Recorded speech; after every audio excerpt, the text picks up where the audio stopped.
We are live. All righty, welcome in. Trying to give me a second. I just want to pull up the chat just so that I can see it. Welcome into Cut Ups. Yes, we are now, doing a little trial run over here with the Amazing Blue Review. I'm your co-host Darnell. I got the main man in the chair. I'm just gonna call him Toski because that's what y'all know him by. Um, and we're in for another week of film study. Last week, you guys that tuned in, we were on Twitch. We still have that access, but we want to try it out here. And so this week, we're going to get after the Nebraska film. Last week, we went about an hour and a half, a little bit under 2 hours. Tonight, it'll be the same thing. And then we'll give you guys what we project on in the future for the bye week. We got some stuff coming for you guys there, and I'm just happy to be here. Uh, while you guys are here, if you know some old Michigan fans that used to pull up to Toski's film review, definitely shoot them a text. Let them know it is true. He is back. We brought the man out of retirement, and I look forward to having some fun tonight. How you doing tonight, Toski? Dude, I'm ready to get into it. Having the all 22 film to roll through here. This was really like, I know Oklahoma was a big test, but that was kind of a game where I feel like they were still figuring things out. And this is where I feel like they were, this is where you need to see some things. After 3 games, getting to a real opponent, you kind of are at a point where it's getting late early if you haven't figured some stuff out. So this was a test on the road, young quarterback. I was really excited to see how the team came out. I think they handled themselves well. So yeah. It kind of felt so to me. I know the score showed one thing, but to me, it kind of felt like this game wasn't as close as the box score showed. I know people like to say, well, if it wasn't for those explosive plays, but that's Michigan's offense. It's explosive plays, right? And we're going to take a look at that run game tonight. I think they're starting to figure out what's going on in the run game. Jake Ganera, I know we're going to talk about him tonight. Crazy praise. It looks like he is certified a person that we can put in at that guard position. And it looks like the offensive line is starting to gel a little bit. So I can't wait to get into your breakdown to see exactly what you saw in some of those run plays. I think Nebraska presented some challenges in the pass game, so I'm pretty sure we'll look at some of those things from a scheme wise. And then on defense, this was the sack party, right? For all the Michigan fans that was like, we want sacks. I looked at a stat, man. Raiola was pressured on 41 dropbacks 36 times. That's crazy. Yeah, he had a lot of dropbacks. So when you look at that percentage, it's like, well, how often, were they actually dropping back? If this is a game against Iowa, it's like, okay, like whatever. Like it's Iowa, they don't pass all that often, things like that. But Raiola had a lot of attempts here. So to have that percentage of pass rush, I mean, it's something. I think it was the surprise of the game for me because, Bryce Underwood's going to get his, the running backs, they shine. Justice Haynes and Marshall had a great game as well. But yeah, having what was it, 6 or 7 sacks, and just the pressure rate, even when you didn't get the sacks, we'll cover some of those of like some broken contain and things like that. But big guys, just a precursor. I am still shaky in terms of names and numbers, so I'm going to lean a lot on Darnell. Give me some grace on that. All right, so I'm still learning here. So if things are a little shaky, things are not as smooth as they once were, stick with me, and I believe I'm looking at all the excitement in the chat, boss. I think that they're just happy to have you back in the driver's seat doing this thing. So I'm pretty sure they will forgive that, and so will I. Yeah, let's get into it, man. We're gonna do some offense analysis first. In the future, again, let me know in the chat, guys, what you prefer. I'm gonna go over offense first and then defense. I think before I did it sequentially, but I think for now, at least today, I'm gonna be going all offense and then all defense. It might make sense in the future to split up more sequentially of tell the story of the game, but at least for today, we're going to be focused on offense first. We'll look at 2 hours or so, maybe a little less, depending on how quick I am. But You ready to get it going? Let's get it going. Let's get it going. All right, we're late in the first quarter here, 4:50. And this, I really like this play. Really, I think Michigan has done it in a lot of games where you're just splitting the field in half for Bryce Underwood. And it's not that difficult of a play, right? Little play action. And what I mean by splitting the field in half, there's only 3 reads, and the eyes for Bryce Underwood don't have to go anywhere different. So as soon as he does this play action and he's looking out, this area is where he has to look, right? All he has to read is right around here. So I really just like that, getting a young quarterback, especially on the road. You know, first drive wasn't all that great for Michigan. So here they're just trying to get him comfortable. And he's able to see that you have, I think that's Goodwin, or is that McCullough? Number one. That's number one is McCulley. Yeah. So he's able to do a nice job. I think he's looking low to high here when you see his eyes come around. I like this angle just because you can see the eyes here. And you can see probably both this body here and here. So he's going to come off of that first read. I think this is first, and he's going to come off his second. And you have both of these guys. I think this is probably a misplay. Looks like this guy's dropping deep, at least probably cover 3 in defense. This guy has to come down here. He has to recognize, hey, I got this cornerback over the top of this route here. He needs to come down and help out number 2, McCullough, coming across on that crossing route here. So good find. And for most quarterbacks, when you're rolling out against your throwing arm, right? Obviously, Bryce Underwood is right-handed. This is a tough throw, rolling against your body, but he's able to just flick that right where, you know, it is a little behind him, but I'd argue that's where it has to be, especially with this underneath linebacker. You don't want this out in front. This guy can probably leap and at least tip the ball, and then you're in trouble with defenders behind. So putting this ball a little bit behind number 1 there, Donovan McCullough, that's where it needs to be. So just really nice play. I think just easing your young quarterback into a hostile road environment. And just to look at a route combination here, you got a deep, or you have a crossing route here. This is where the ball is ultimately going to go. I think you have a deeper out route here, and then just into the flats here. So again, split the field, make it easier on your young quarterback to work through his reads, and boom, he makes a good decision. So yeah, I mean, simple play, but again, really effective, and gets everyone just comfortable. Just settle down. Once you get a nice positive, 20, 15, 20-yard play like that, you're going to settle in a lot easier that way. The cool thing that I like about it is I've noticed something. Bryce is more comfortable right now on the run. When they roll him out like that, he seems to be able to see the defense a lot clearer.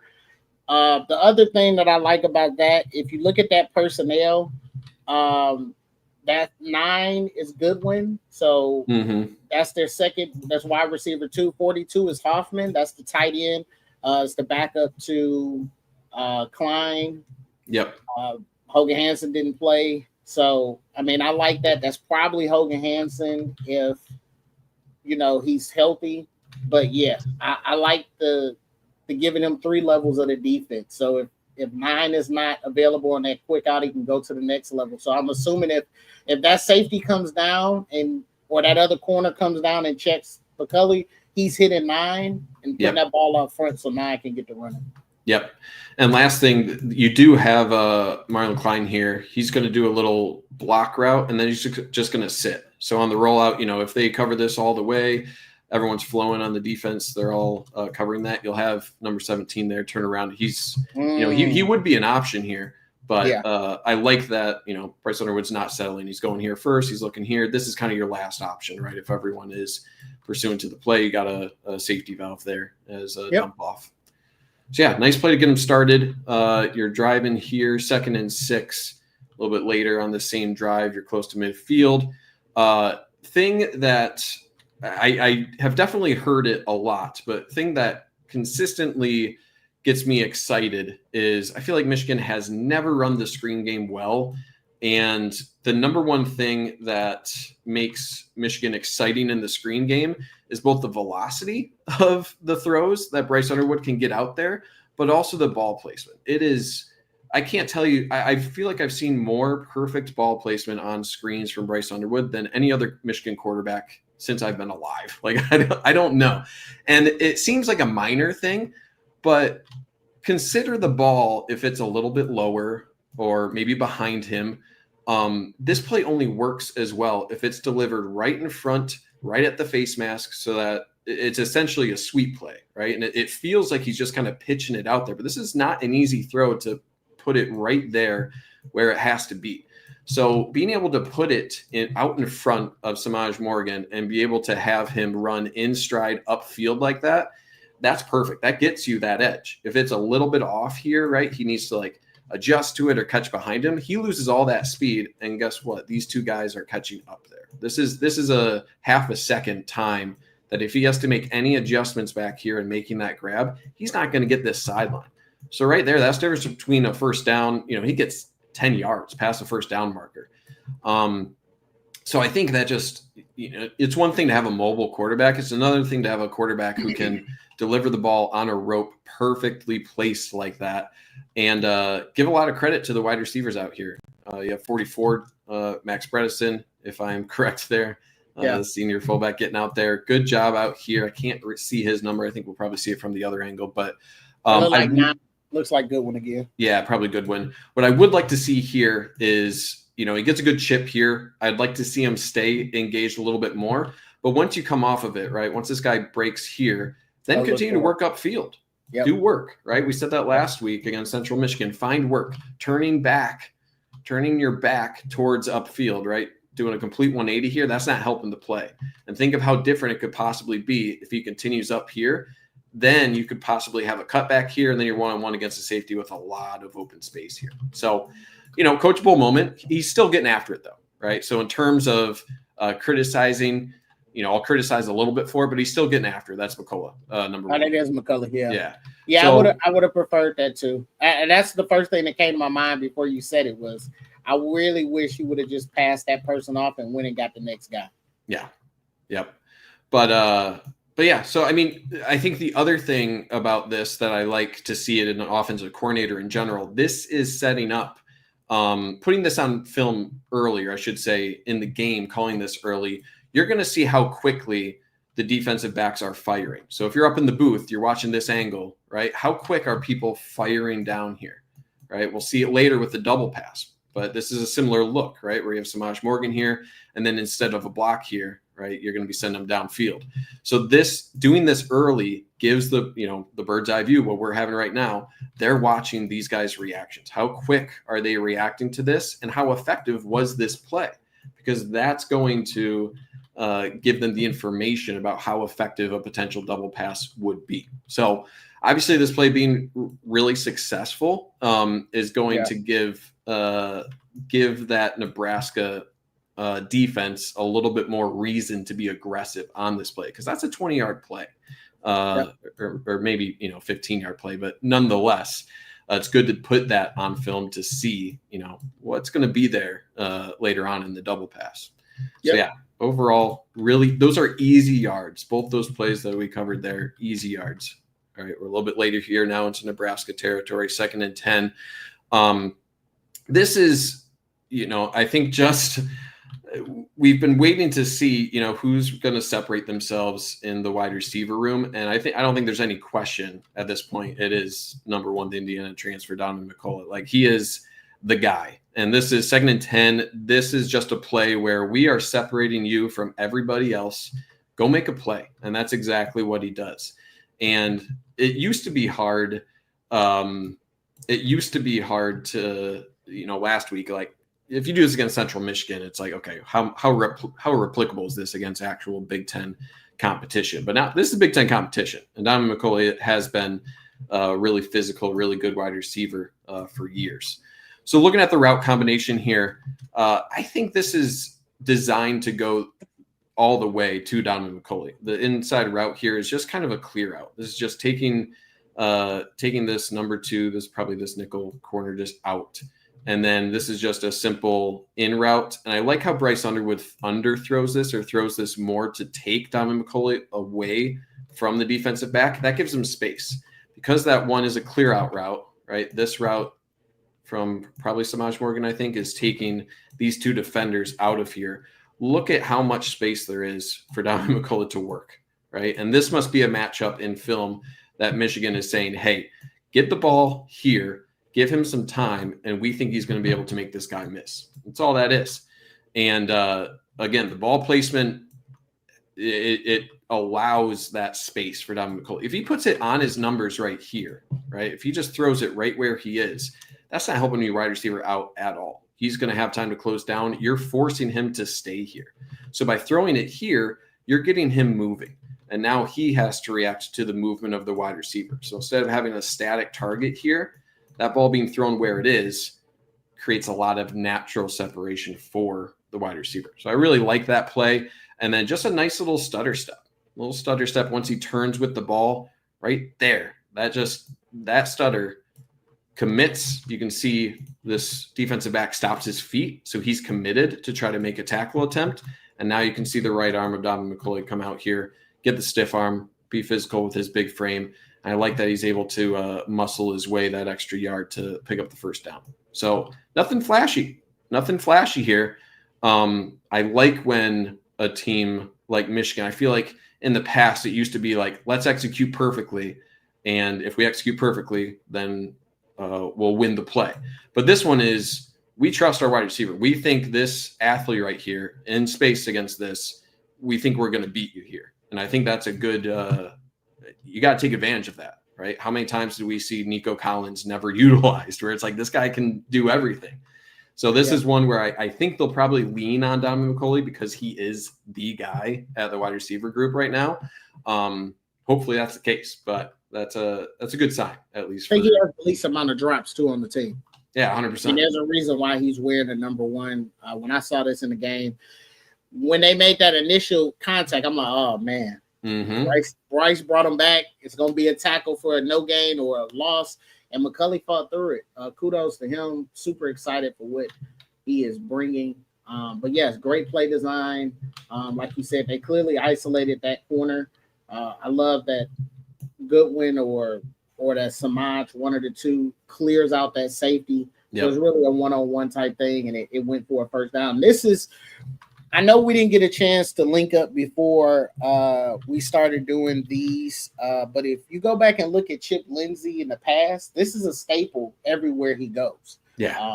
And so it's good to see that type of stuff coming over to Michigan. Yeah, absolutely. All right, we're getting into end of the first here. We're close to the red zone here, not quite. What I say earlier, the double pass, you saw it. You saw the potential for it. With that little motion for Samaj Morgan here. It's set up. It's perfect. And just that's one where you want to take it back. I was exactly this guy on my couch. I was just hands on head. I was like, oh my God, you had him, right? So for the fans that are tuned in tonight, because I had the same question. So I'm about to talk to y'all from a fan now that I've learned from Toski a little bit tonight. The reason why this is not Kendrick Bell, this is not McCulley throwing it to Samaj, is because this is the exact same play that they ran earlier in the game with the exact same personnel because they needed those corners to fire off. If that's anybody else, this play doesn't happen like that. Because it's not, to them, it's not the same play. So I want to make that, because I know people was like, why would they let Samaj throw it? We got better guys that's receivers. This is why. Yeah. Yeah. Because how often would Michigan be running, this sort of flare action with Kendrick Bell? That's going to trigger alarm bells, right? Look how fast they fired off. Look how fast that safety fired down.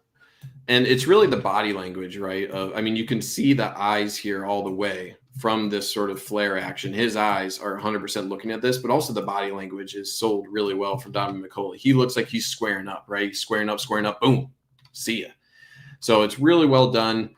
The only, it is what it is because you had it, right? All you need is the most layup of layup throws here, right? Just really anywhere in this and just put a million yards of air under it. It's just really, it's unfortunate. Putting this towards the pylon doesn't need to be over there, right? Doesn't need to.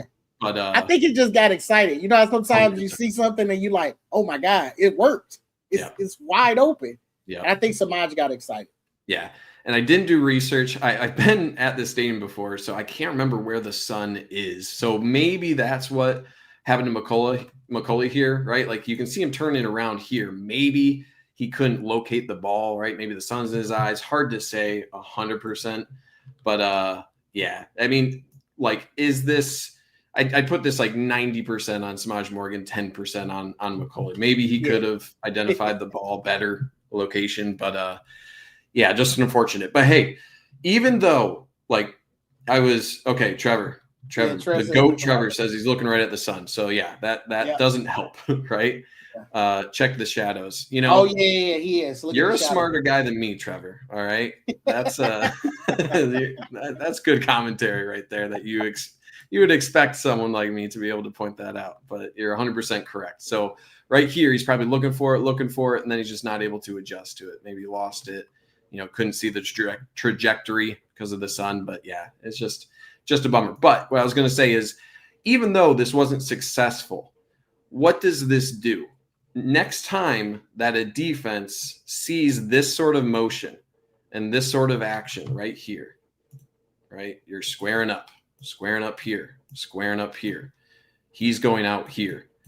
These guys have to keep in the back of their mind, hey, wait a minute. Is he going to throw it? Right? That's what their eyes are going to be. So you have to make a choice. Even though this didn't work, this being on film is now like, hey, this is in their playbook.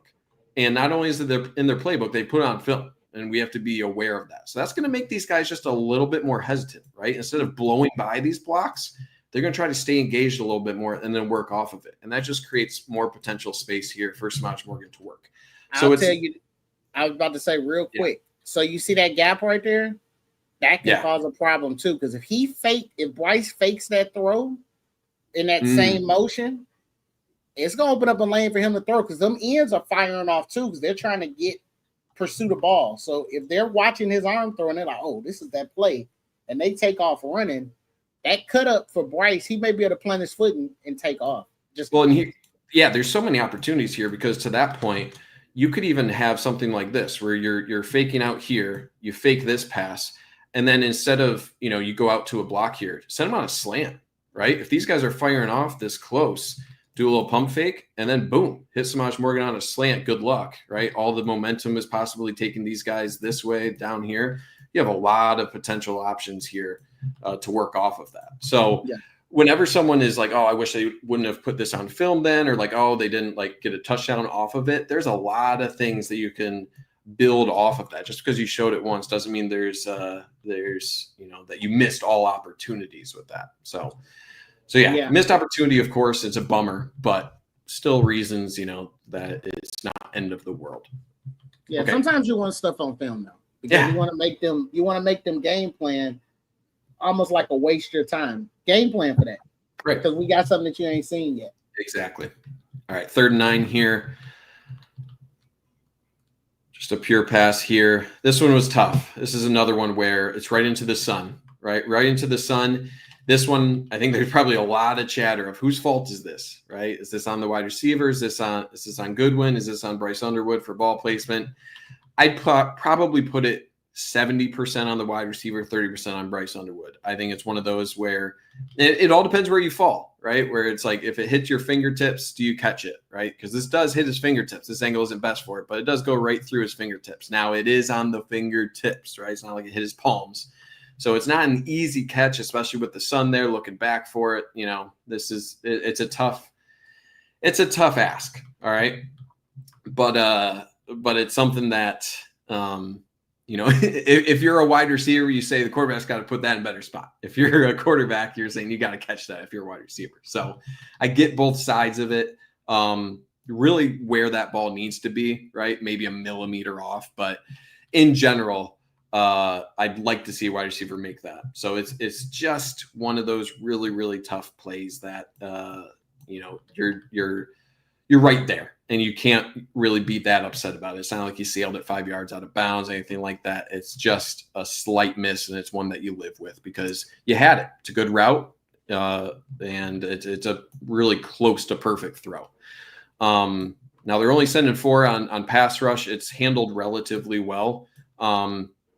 actually don't know what the hell this guy is doing on the outside here. So he's going to loop around here and actually end up like tackling Hayes. I think Hayes is initially in pass protect, and then he's leaking out. Maybe that's where he's going. But only 4 rushing here. You got 5 into block, so it's a relatively quick throw. A fade like that, pass protection doesn't need to be perfect. It's a little bit of a stun on the left side that they could have done a little bit better on. I'd like to see Crippen continue to move his feet here, and I think you need your left guard here. I think that's a Phobie get a little bit more depth there. But overall, not the worst pass protection, especially in sort of a one-read pass like this. So no real concerns there, just slightly missed it. Yeah, I can't get mad at Bryce for where that ball placement is. I mean, that's putting it where only your guy has a chance to get it. I mean, could Goodwin have maybe stretched out for it? Possibly. But then again, the sun aspect of him looking back maybe kind of made him lose a little.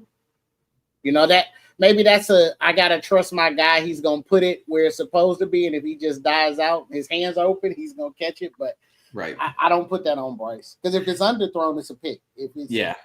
And it's always hard to, from my perspective, from a fan's perspective, it's always hard to determine, what is the target point, right? And is his route supposed to take him closer to the pylon? On his route, is he supposed to do more of like this action that we saw? Is he supposed to like do a little bit more earlier? So all of those sort of trajectories, I think, are hard because every team does it like a little bit differently, and it really depends on your wide receiver coach. So in general, I'm just a guy. Like, I can't tell you how they're coaching this route specifically. Is the ball maybe a little bit too far outside? Again, it's hard because at the time that Bryce Underwood is throwing this, it's hard to tell how vertical he's going to continue to go here versus, I'll try to draw a similar line. These are vastly different locations when you're talking, it's a game of inches, whatever. So yeah, I can only say so much about it. Make a play, right? That's it. And you learn from that. You learn from that for next week. Okay. Yep. Michigan got a field goal off of that. We're getting the ball back relatively quickly here at the last few seconds of the first quarter here.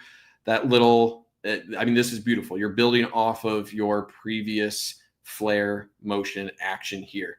When I was watching this play, as soon as I saw the reaction to that little flare, I was like, touchdown. Parting the seas. I mean, let me go back. I know this is our first time viewing this. I can't tell you last time I've seen something like this. Okay. Seeing this open, like there's literally no one here for Nebraska. I was like, did they all fall down? Like, what happened here? And then, you're not, I think he was, the 7th fastest guy in college football, hitting like 21.3 or 21.4 miles per hour on this run. No one's catching that. And the play design is just beautiful. So again, you're running a similar flare action that we were seeing with Samaj Morgan. You're running him out. That's going to take the linebacker completely out of the play. And everyone here is reacting at the top of your screen to this sort of flare action. And then, so let's watch that. We'll play that a couple times here. So you can see everyone just way overreacting to that. That's 4 players. Really, I think, I don't know how Nebraska is coached to handle this scenario, but I can't imagine this is appropriate, right? How many bodies do you actually need to respond to that, right? You have 4 bodies here for Nebraska, way overreacting to this sort of action. Really, you should be sending 3, right? And trust that you have 3 defenders here. So the fact that you get 4 out of this for Michigan, that's amazing. And then at the bottom of your screen, you run, I think, just a out route, clear out here. Clear out. And that's going, this clear out route especially is what's going to get this safety out of here as well. I think this guy's going to the flat. This guy is probably, covering here, and this guy is just over the top, right? So, that just clears the way. And then, so let's just look at the routes a little bit there, a little bit more. Your safeties are just parting the Red Seas there. It almost, I could be wrong, but this almost looks like too high man. And Bryce identified each safety has their deep third. So when he saw that linebacker go with Haynes, he was like, oh, it's man coverage. They don't got enough. Right. Yeah. And the stunts here for Nebraska help Michigan even more. Right? Mm-hmm. What I mean by that is the defensive line is taking themselves out of this play. You have a little twist here. This guy's going inside, loop around here. That's a little stunt. This guy's attacking this A gap right here. And I think he's working outside. So in terms of a QB draw, you couldn't have a better defensive reaction to this sort of motion. You'll never get it. So good timing, right? And really you catch it. This is, what they call an RPS win, or rock, paper, scissors, where your offensive play call and how they react to your offensive play call and the stun on the defensive line. This is a walk-in touchdown. So, yep, good timing. And then as soon as you get here, good luck, because I don't know how many quarterbacks are faster than Bryce, but there's not many of them. So, that's 6. I want to point this out real quick for the people that's in the chat. Real first thing, there is no. I saw John say you got 3 weeks. We just started on over here, so you just had this week. If you want to catch what we did for Central Michigan, it is on the Twitch. We'll do that a little later. Yeah. Second thing, one of the things they say that Chip Lindsey does great, that I know I've seen a lot on social media, is people say, why do we run so much of screens, right? Or the flare-outs that you see. The reason being is because he's getting that if that defense is constantly seeing left to right, their eyes are having to move left to right. Eventually, right, you get a play like this where it just opens up because they're so focused on the left to right motioning. Right. And it clears people out the box. I mean, if he don't put Hayes in motion, that linebacker is there. Yeah. Yeah, 100%. I mean, to your point, if you are forcing this linebacker to decide between, oh crap, do I follow him or do I cover this? Look at how different like that spacing is, right? And to your point, your eyes, it takes a lot to look over here and then look back here. If you're reading, say, like, everything is tight and you're not, you don't have the motion here, then your eyes can be on the running back, maybe he's right here, and then your eyes can be here. That's just a lot less time that you have. And when you have athletes like this, both Jordan Marshall, I think this is, and Bryce Underwood, guys who can reach, 21 plus miles per hour, you don't have that time. You're going to get destroyed if you don't make a quick decision. And by continuing to threaten both up the middle with Bryce Underwood and these flares, you're putting guys in a bind. And you better have some, unless you have a team of linebackers like Jayshon Barham or something, you're out of luck. And there aren't many guys built like that. To your point, Darnell, see everyone's comments first week here. I had a few people reach out saying they're happy to have me back and stuff. So really happy to be here. I mean, we got a lot of people in here watching, so I'm glad you guys are interested in this stuff, and we're excited to bring it to you.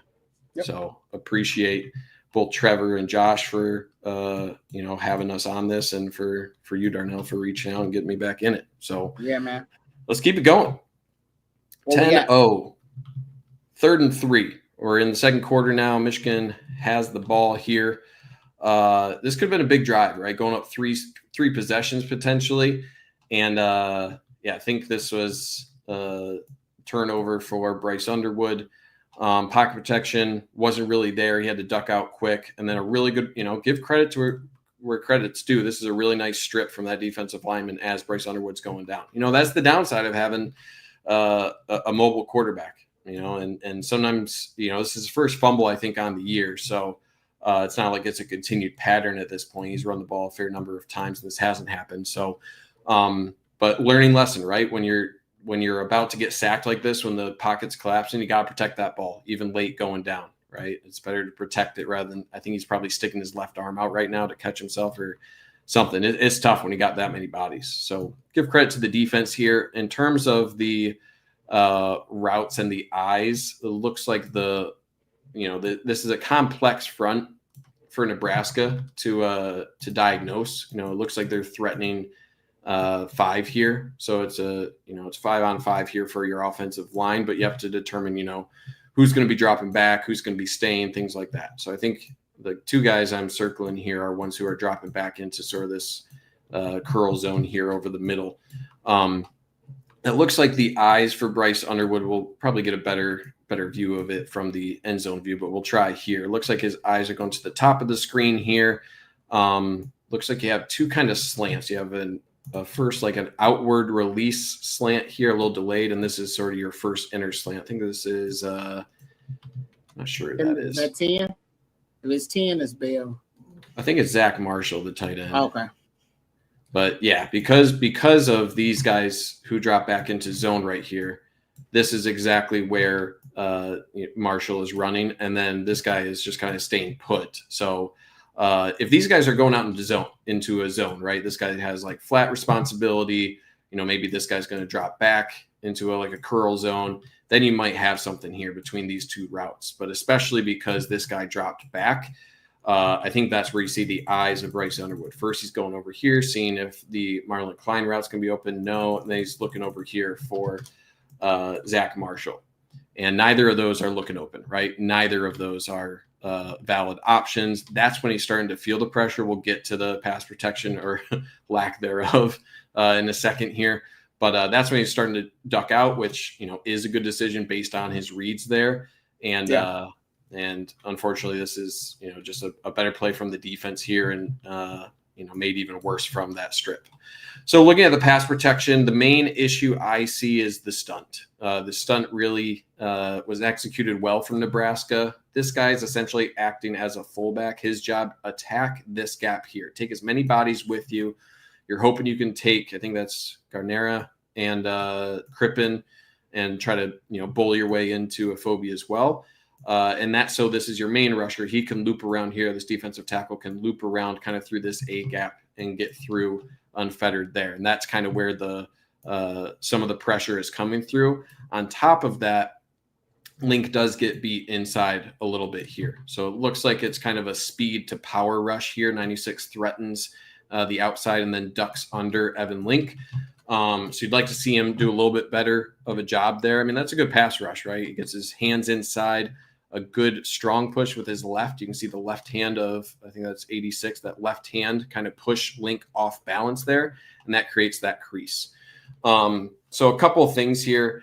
You need a phobie to, he's looking to the outside here. He needs to recognize this is one-on-one and be a little bit more engaged on what's coming across his face here, because this slant is coming so quickly here. He needs to be able to at least help with that, right? You can at least help with that. Make sure you're hip to hip and then maybe kick out here. But his eyes, I think, are too focused on the outside, and you need to trust your left tackle a little bit, right? This is never a position that's going to be advantageous for your offensive line to be pointed sideways like this. You need to be helping out here. And the quicker you can help out here, the quicker your guard can get out there. Still argue that your guard should be, not committing to this stunt as much as Garnera did. He's a young guy, I'm not trying to pile on him. He's going to learn. And he's still recovered pretty well. So the handoff and recovery was pretty well to create that lane. But definitely that Evan Link block, I think, now that I look at it more, that's the one that got to Bryce Underwood. That's what flushed him. And then, at the end, all the other bodies did a good job for Nebraska for getting in there and getting that strip. So, I would have liked the phobie. I would have liked Link to work 96 back in to feed him back into a phobie, right? So a phobie is not blocking anybody because nobody's threatening his gap. Yep. But I would have wished that once a phobie identifies nobody's coming, you now should be looking for who can I help. And you can clearly see when he turns the Link, he can see that Link doesn't have the leverage. Right. So he should have shot over, and Link could have then, pushed him back inside. That would have gave Bryce a little bit more time, because it looks like the tight end that's coming across might beat one. He runs behind 8, and it looks like he has a step on 1. Maybe Bryce can get it to him. Yeah, he might be able to deliver a ball right here. At the very least, he could get the ball out, right? Even if it's not a completion, he could get the ball out. I do think mainly with a phobie, it looks like, he's looking for work, which is good. I like that his head is moving. A couple of things they have to teach is if you see someone, his eyes are on number 9 because they were showing this sort of, 5 pressure look. So he was initially IDing him. As soon as he drops off, right? As soon as he drops off, he needs to shift over here quickly and say, hey, he's vacating. Usually if someone's vacating like this, your eyes need to be, hey, I might need to help with someone else coming. And that's okay, right? If you have no one here. So I'm okay with his eyes moving, but his feet are stopped right now. Compared to everyone else, his feet aren't really moving. What that means is he's not getting enough depth. So I'm okay with him making that decision to help out here with Evan Link, but he needs to continue to get depth, right? Continue to get depth, because odds are your guy left, you're going to have someone else coming that you might need to help with. And to your point, he did notice that Evan Link was, struggling a little bit. He could use some help inside, but because he didn't get requisite depth as a part of that, that recognition, now he has to turn all the way and run, right? He's running back to help instead of naturally fading back with his kick step or drop step. I'm not 100% sure on the terminology there, but he was just kind of stagnant there. And stagnant feet as an offensive lineman, that's not that's not where you need to be. Again, not that experienced guy. He'll learn from it, so I'm not worried about him. Him being, I think he's shown a lot of improvement already. But yeah, something to improve upon in these situations in the future. All right, let's move on. We are at 10-3 here. Michigan has the ball back midway through the second quarter. A little yo-yo motion here, and that's a rough look on your left side. Here. And this is a case where you just need to be quicker on your pull out there if you're Garnera, right? Another young guard with a couple of the injuries, right? I think he's proven to be a pretty good guard. This is not one that you put on the highlight tape. And number 15, usually you'll see these guys, kind of with the run especially, they'll think, hey, maybe work your way down the line, but he is headed straight to the backfield. So he is not respecting the run at all here, this little play fake. He's not looking at that at all. He's going straight for the quarterback. So this is a design blitz of, hey, I'm going straight to the quarterback. Like, I'm not responsible for the run here. He's not trying to run down the line of scrimmage to get this from the backside. I don't know why I'm going at this angle, honestly. This one should be better. So he's not working down the line of scrimmage like it's a potential run or anything.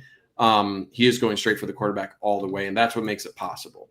So Michigan's supposed to have an answer to this, right? But I think you can see the feet, maybe the footwork here for your right guard, Garnera. It looks like he's not on his high horse here yet. It might be because his feet, he's kind of stepping over. That right foot looks like it's stepping over the left foot a little bit on his path here. So in general, I think you just need to get out of your stance and you need to get moving in the case that this is happening. So I'd like to see 53 get out there a little bit quicker, get on your horse to get out and address that. But I mean, that even if he were getting out there, it's a really tough play just because of how that end is playing that edge player is playing that overall. There's no respect for the play action there. He is just on a beeline to the quarterback and it works out, right? So kind of, I'm 50-50 on that. Yes, you need your guard to get out there quicker, get over there quickly, but that is a really tough ask for most guards to get out there, let alone, your backup guard to get over there. So, it's a bummer too, because if that was blocked, it looks like you do have Marlon Klein. He beats this guy right off the line of scrimmage. So he's going to be over here. And again, look at the body language of this safety. He's cutting in front of this safety. That could be a potential big pickup if you hit him in stride there, but obviously not gonna get there with that pass protection. Yep. All right, let's move on here. I know we had a couple negative plays, and now we're tied up, right? A couple of big sacks there, big plays that stalled Michigan's drive. Tie game, and here is the first big explosive run. And man, I'll be honest, I didn't spend a whole lot of time in the offseason watching some Justice Haynes film, but I bet a bunch of Alabama fans are going back and watching his Alabama film and being like, oh, we lost this guy? We lost him? Like, where is that? I saw a stat. He already in 4 games has more rushing yards than he had in his entire Alabama career. So I know Alabama, pumps out athletes and running backs exceptionally well, but man, they got to be kicking themselves here for watching this Michigan film. Just a burner. And this is a combination of good blocking and poor safety play. I'll be upfront about it, but you don't apologize for your opponents making mistakes. Yep. And overall, this is a play that the stunt here for Nebraska also helped. Let's look at play side. So the stunt here, he's attacking, 15's attacking inside. You're trying to loop here. That's really going to assist this zone blocking scheme for Michigan. You want to double here, and then Crippen wants to release out to number 9, this linebacker. So let's watch kind of these 3 players through the first part of this play. So you can see that little stunt really helps Michigan and what they want to do here. That really takes those 2 defensive linemen out of it and makes the job of Crippen really easy. He's exceptional at this. This is really what he's best at, just working in space. He's a really quick center. Not the most powerful guy, but working in space like this sort of pass off to get to the second level, that's his bread and butter. Yeah. And number 9, I can understand his decision to try to cut to the inside here. There is a gap, but good job on the eyes of Justice Haynes to cut off of that, and Crippen gets just enough of number 9. You don't need to pancake the guy, just get him out of the way. That creates the hole. And good job making yourself small here for Justice Haynes. You can see that little cut here, makes himself just a little bit smaller, that little deke, and he really accelerates through this hole. And this is what really makes it, this acceleration right here. And then he's able to, I don't even know what you call this. It's kind of a cut, but it's more of like I want to call it like a banana cut, where it's like he accelerates so quick getting around this, and then he just kind of bends this inside. That makes this safety kind of lose his mind, lose his angle, and there's no way for him to react to that. And, I saw a lot of Nebraska accounts saying like, oh, this safety, like this is terrible safety, really safety play on not filling that hole. I mean, there's a lot of space here, right? There is a lot of space because of how well this went. Number 9's decision to go up field here. There's a good amount of distance that Justice Haynes could go down here, especially if you got a good block on the outside here. So I get it for number 3. He's trying to break down and figure out, where is he committing to? But there never really is, like, there's no breakdown and cut here for Justice Haynes that I think the safety was expecting. This is just like, I'm accelerating and I am gone. So I think that safety didn't really have a chance there. He was expecting like a cut, and this is just really accelerating through a redirection there, is what I'll call it, from Justice Haynes. So I knew he had long speed, but this is, a lot of what we saw against Central Michigan, again, was like, how much of this is just, a Central Michigan. Now you're getting to, a respectable FBS level. And when you have a running back out speeding safeties or backside corners, that's when it's like, okay, this guy has hit multiple 70-plus yard home runs here. You got to start paying attention to that. And that's it's, I'm going to call it out, and this isn't meant to be a dig, but it's like if you gave Donovan Edwards a little bit more natural running back ability. Donovan Edwards was an exceptional athlete, probably even quicker, honestly, than Justice Haynes.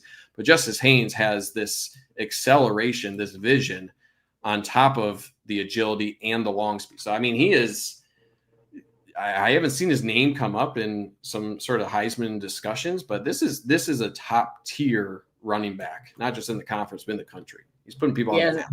Yeah, I want to be frank. I saw the same thing with the Nebraska fans. Bro, what do y'all expect? I don't think he expected Justin Haynes to get up on him so quick. Yeah. We're watching it in slow-mo, but imagine somebody of that size moving that fast, and in 1 second, they're right there in front of you, look like they're running towards you, and then they just switch direction and they gone. I mean, it's nothing that he's going to be able to do there. Yeah. I mean, this is pretty absurd acceleration there. Like, I want to see what that get off here from like the right here, the 23 to the 30, like that is some absurd acceleration. I think this view tells it pretty well, but what this angle doesn't quite tell it is that change of direction while he's speeding up. Like, he is bending that really hard.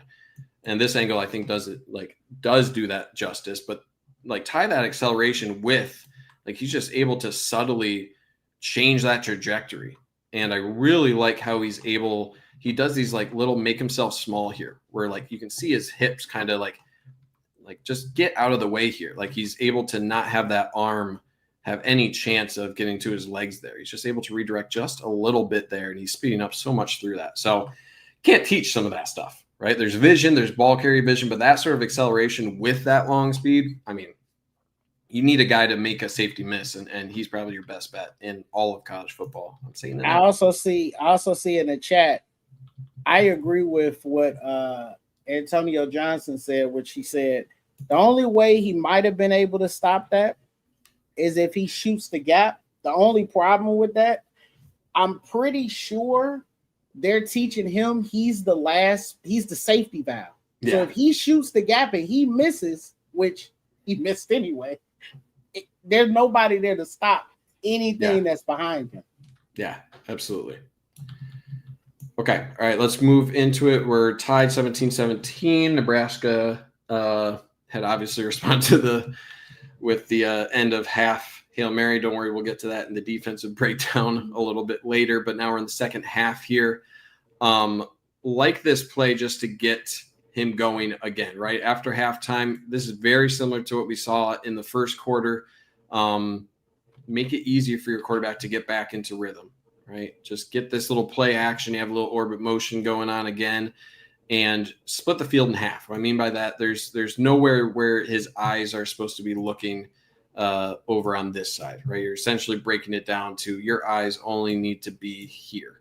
It's only like a 1 or 2 read routes here that you need. He came off the initial read, boom. There's Marlon Klein for a pickup. And honestly, now that I look at, I'm not sure where Bryce Underwood is looking initially here. He's probably looking at that cornerback. That looks like where his eyes are initially going. And to me, he's probably using that to keep him in place, where he's looking at that corner saying, is he drifting into Marlon Klein's path? No, let's keep him there. And then he shifts over to that. So really, I think this is all the way going towards Marlon Klein. You do have this route at the top of your screen. It's kind of just running behind Marlon Klein. So Marlon Klein is running just sort of this out route. This will be your second read probably. And then if you really need a third option, this little orbit will be here, kind of in the flat there. But the eyes here, you can see right here, is saying, hey, I want to see where you're going, because especially right here, you can dump this off if he's dropping too much into the path of Marlon Klein. But by keeping his eyes here, right, keeping him right here with his eyes, that's going to open up this area that Marlon Klein is running into. So that's where the eyes for Bryce Underwood go right away. Keep him, boom, shift over. Not a bad play from Nebraska. This is a really tough ask for this safety to come down here, especially on an athletic tight end like Marlon Klein. So good route, good execution, and good ball placement right where it needs to be. Nothing too special, but again, just get your young quarterback comfortable in the first, early on in the second half. Yeah, it's important that, like I said, this is another play. He's on the run. He's on the move. Yep. Chip and them obviously see that he's not saying he can't do it in the pockets. We saw that at Central Michigan, but against some of the better teams where we may be struggling to block, it seems like Bryce feels a lot better on the move, splitting it in half. Mm-hmm. He only has to go through 1 or 2 progressions, and he can just let it go. And, I mean, it's all about removing variables. And if your quarterback is just as good with ball placement on the move and he has the legs to do it, get him on the move, and that eliminates the potential pass rush, right? You already had 1 fumble, so you're just removing variables that you need to consider of what could possibly go wrong, right? You're trying to figure out how do I maximize my strengths and minimize the things that, we've already shown that we've had a little bit of trouble with pass protection. Get them on the move. So that's a really good job. 2nd and 14 here, backed up a little bit. Little 3-step drop. This is an excellent ball to Donovan McCulley. They kept showing a different angle than, I think this was the angle that they kept showing, but they had a better angle closer to the bottom of the screen here. He might have been a millimeter out. And I was a little frustrated because this guy is closer to the play. All right. This ref is closer to the play. This guy had to overrule it. This ref, you can see his feet right here. But you see this ref at the bottom of your screen. He initially mentioned or marks that as a catch. And I think the other guy comes in later and overrules it. Because if this is ruled a catch initially, then I think it's standing. I don't think they overturn. They're not reversing it. Yeah.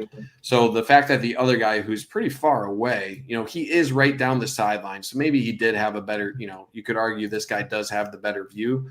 But yeah, it's tough because this guy is also right there. So anyway, ball location, looking at just like the throw itself, good protection for Bryce Underwood. That's right where that ball has to be, especially with the guy with the frame of Davin McCauley. Little back shoulder, high throw, hell of a catch. Just a little bit too far outside for him. So this is one kind of similar to the slightly outstretched arms, the one that went off of Godwin's arms in the end zone. This is one where in terms of execution, you're right there, right? Everyone did everything about as perfectly you can do, and there's really no way to defend this, right? That is with a safety over the top coming down on that. That's where the ball needs to be. That's the kind of catch you need to make. You're a millimeter off, right? So in terms of, this play wasn't successful, whatever, it's about as good of a player, as successful as a play can be without it being perfect, right? So it is what it is. I'm glad these guys are capable of making that throw and making that catch. It's one of those where you're a millimeter off, and the more reps you can do like this, the closer to that 1 millimeter inbounds you will be. So overall, go ahead. Shout out to the O-line.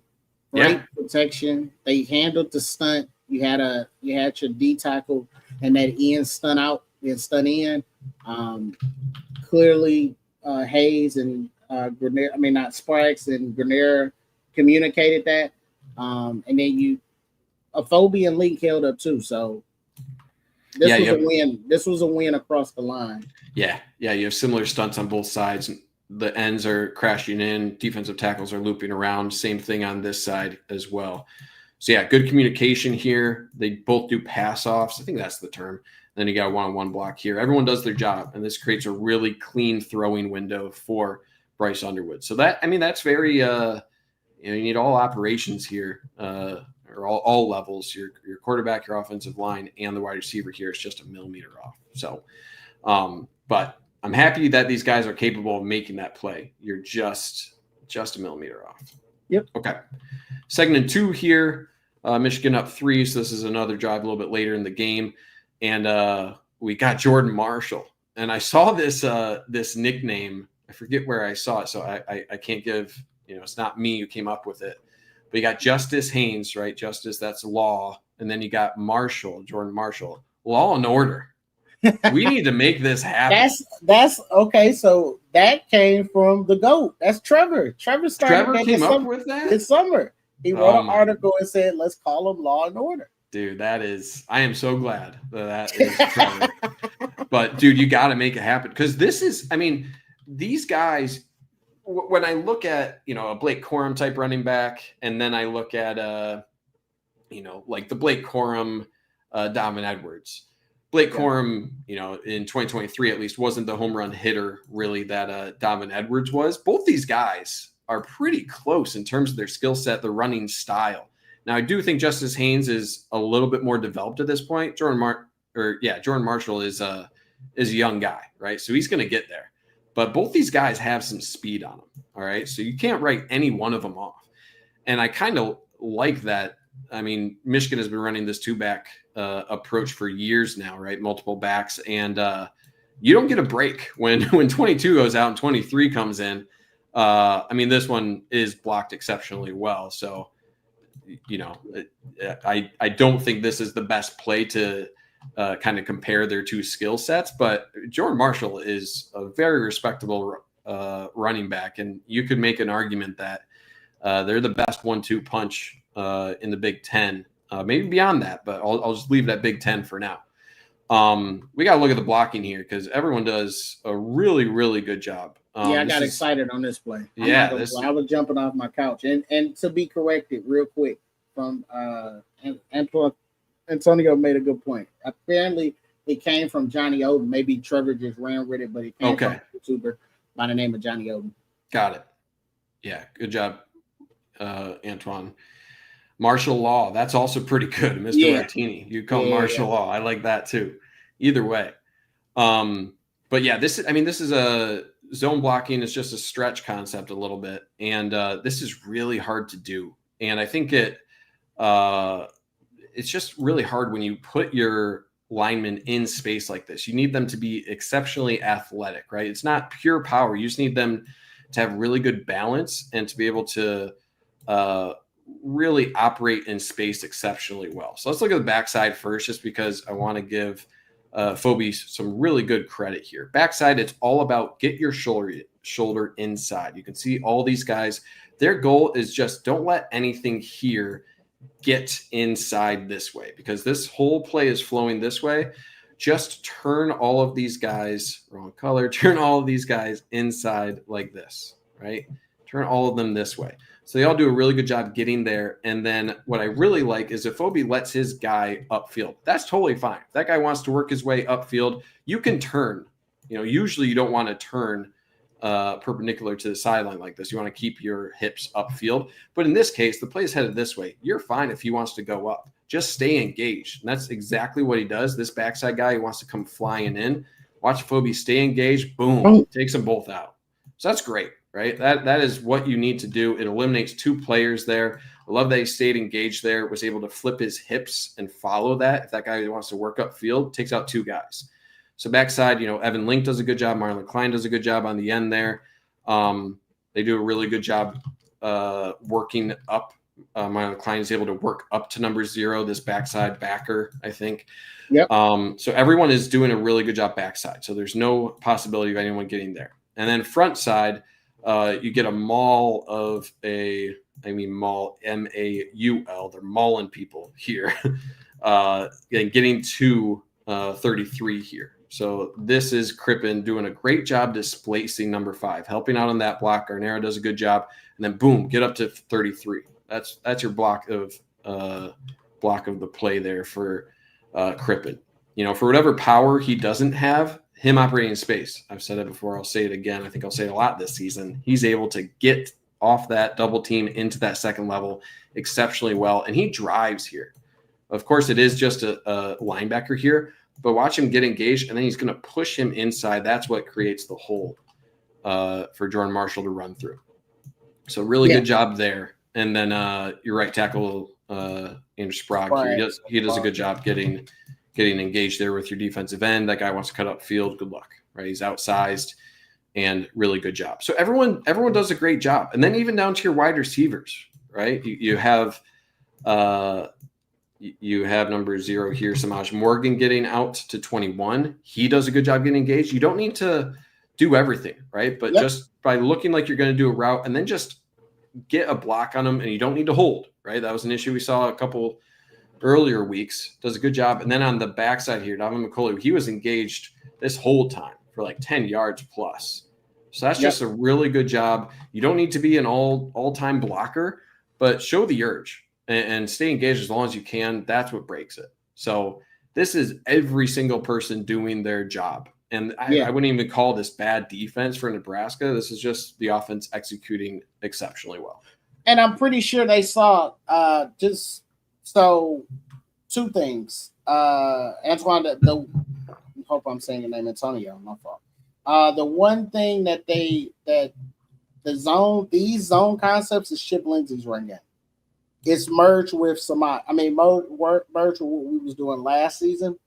What they saw is something that I saw when I looked at the All-22 for Nebraska earlier in the week. They struggled against Cincinnati with this type of run scheme. So when I saw that we had we had that outside counter, that outside zone blocking, I knew that it was going to be a problem for them because Cincinnati was doing it with lesser talented players. Sure. So now you see it. So it's good to, see that thing too. Yeah.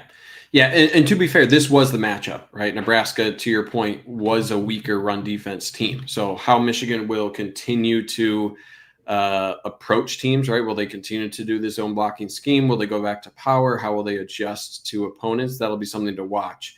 It's at least good to see they're able to take advantage of that weakness of other teams. That's a good sign that your coordinators and your offensive personnel, they're paying attention and they're able to take advantage of those weaknesses. All right, 27-20 here. We're in the fourth quarter. Little fake action here. So this one, not a whole lot to mention here, except if there's in this angle, sorry, doesn't provide anything. But one thing that Bryce Underwood could do a little bit better is just delivering a little bit more catchable of a ball here. I also think he might have thrown this a little bit too quickly. What I mean by that, this route combination, again, you're getting Bryce Underwood on the move, a little play action here. I think this is probably Goodwin. It's kind of a sit route here. You're just going to have a sit route. This route is going inside, and then you're going to the flat here. Now, I think you have a lot of potential here by delivering the ball to Samaj Morgan early, because if you look at this path, right, you're going to have two blockers right here. I doubt this linebacker is going to be able to get out here in time. But you just got to throw a little floater here, right? I don't think Samaj Morgan was expecting that quick of a pass. Now, if the eyes of Bryce Underwood are able to climb here, and what I mean by climb is get off of this, this might still be open in a second, but check what you have back here. This guy looks like he's dropping back into maybe a deep third or something. This guy is falling back in case there's like a post route or something, hard to say, but this is going to be open right here. This is a really open route for 10 yards right there. So I think the decision maybe was a little bit quick. Maybe that's how they're teaching Bryce Underwood to throw this, right? Of if you see it open to Samaj Morgan early, do that because of the blocking potential you have on the outside for this to be a big explosive to the outside. So I'm not going to really criticize him on that decision just because I'm not sure how he was coached to run this play. But at the very least, he needs to deliver a little bit more catchable of the ball. This doesn't need to be that fast. You need to just kind of flip this to him and not deliver the perfect fastball on his face mask. So yeah, unfortunate. But again, young quarterback, if that's the worst thing that he's doing in general, right, throwing the ball a little bit too fast here, he'll take it. So he's going to make a couple of mistakes here and there, just a missed opportunity on that one. Yep. Okay, moving on here. We're 1st and 10 here. This is a different drive. Just wanted to show the vision and I think just the versatility that you get out of Justice Haynes. Good blocking overall. Zone blocking once again, zone blocking scheme. Or this might actually be insert again. I need to look at my terminology, but you're bringing Bredesen in motion here, and then he's going up backside here. But everyone here on the offensive line is kind of a zone blocking scheme. Maybe you might call this stretch left, just because I think that's generally what happens when everyone is working off to one direction, like everyone is going to the left here. So you're kind of moving the destination of where that offensive line is going, and you're looking to climb from this double team here. You're looking to climb, if you're Crippen, to this offensive line. Everyone else is kind of one-on-one. Tight end is one-on-one here. One-on-one here. So everyone has a body accounted for, right? You're not really looking at these two guys backside because the play is naturally taking them away here. And I think generally Bredesen is looking to insert himself here to get to the second level. You're ignoring this guy. He's out of the play. So that's the overall blocking scheme here. And it's just good patience, right? It's good patience. I like that. There's two decisions, I think, at this point for Justice Haynes. Either he could try to get out here to the outside, but he has to understand that off of this double, Crippen is working out here. And just the positioning of where Crippen is coming from, right? He's coming from the hash this way. If you're going to the outside, you're setting this linebacker up really easy to meet you at the line of scrimmage. So knowing, momentum, where everything is taking this player, where your offensive line is coming here, having the patience and the knowledge to say, hey, let's just wait here and see what develops. He's able to find that backside hole there, and it's the perfect call. And then beyond that, beyond the vision, he's able to low man win, and that's the polite way of saying what he did to this safety. The other way is he effing trucked him. All right. Yeah, he got blown. Yeah, exactly. And it's one thing to have the long speed, but when you combine that with the power, to be able to get low and I bet he surprised that safety, right? Because I don't know if this is the same safety, but one of these safeties watched, I think it was number 3 earlier, get blown by. I was like, all right, I need to come downhill, and break down against this guy. Like, I need to get downhill fast. Yeah. And Justice Haynes reminded him that, hey, you got to get low too, because I got a full head of steam coming at you. So it's great vision. And then, I knew he was a strong lad, but this is a different level of physicality that I expected from him. So that's a nice development to have. So yeah, man, this is just a play I wanted to highlight to show that he is the real. He's got a full package there to offer. I think this is one of the plays you'll see on, I don't know if it's this season. I know it's early to talk about this stuff, but on like an NFL draft highlight film, this is a play that I think is going to be shown. Yep. So I want to highlight that. All right, we got 5 more plays on offense. We'll try to get through these quick. All right, 3rd and 5 here. We got a couple critical plays here for Michigan. Got a little trips up top.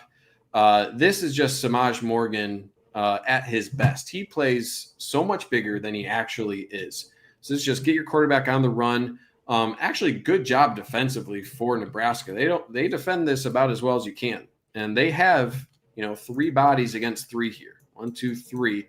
It's not bad blocking here for Michigan, especially number 9 there. Who's number 9? I'm blanking on it. Goodwin. Yeah, Goodwin. So it's a good job. I mean, Marlon Klein deserves his flowers too. He's able to pancake that guy. Maybe you could call that a hold. I don't know what they call holding. They haven't called anyone.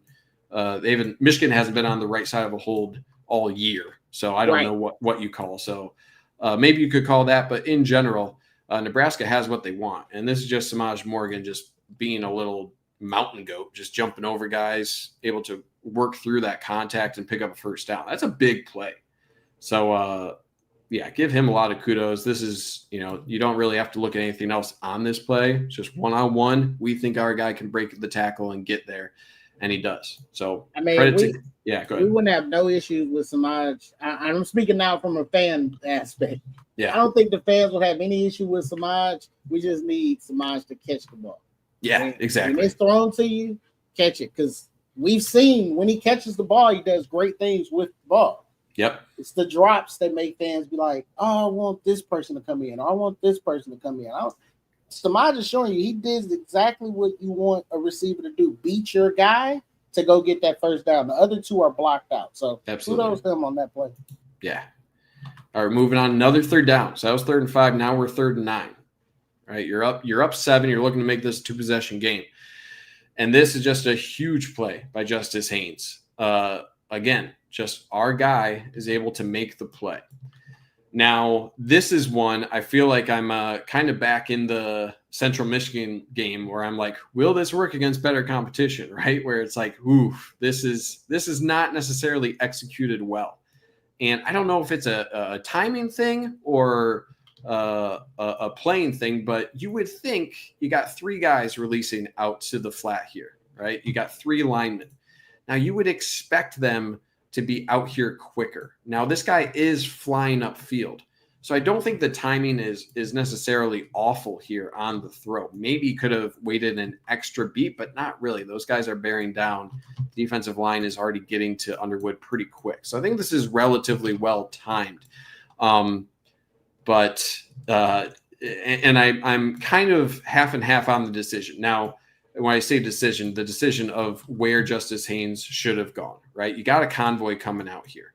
So you have 2 options here. Either you cut back and go upfield this way, or you do what he did and hit the sideline. You got to make that judgment call. This is Justice Haynes making a split-second decision, right? His split-second decision, say that 10 times fast, is I can beat this guy to the outside. He doesn't, right? So I'm not going to say they did anything wrong here, but usually you're going to have a guy out here, and that's why I have this convoy, right? So whether the timing on these guys not getting out quick enough or the throw maybe delayed a half second would give these guys that additional time. Maybe you could even argue the position of the running back should be closer here, right? All of these are little things that you shift the equation a little bit on one of those 3 aspects of the play, and it might make this guy a little bit more accounted for. But you could also argue, again, maybe he reacted really well, and you're going to be put in this position no matter what. So, again, I'm not one to say exactly what went wrong or what could have gone better on this play. I am here to tell you that Justice Haynes is a dog, and he just made this guy whiff crazy. That guy barely laid a finger on him, and he's able to pick up a huge first down. I'm just assuming. I say this with love because I love all our offensive linemen. I'm just assuming Justice just outran them. Like they're not because you usually when you see that many linemen out there, we call that a convoy. He got a convoy of blockers, right? So yeah, he could have cut back up inside, but if his linemen once they see him make that first guy miss, if they get up and start looking for other people to block,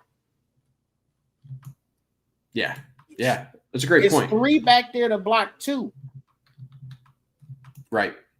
Yeah, you're saying head up field right now, right? Yeah, you see, what are we looking? We don't need to look behind us. We seen our guy beat that guy. He's in the dust. Let's get upfield and let's go block for our guy.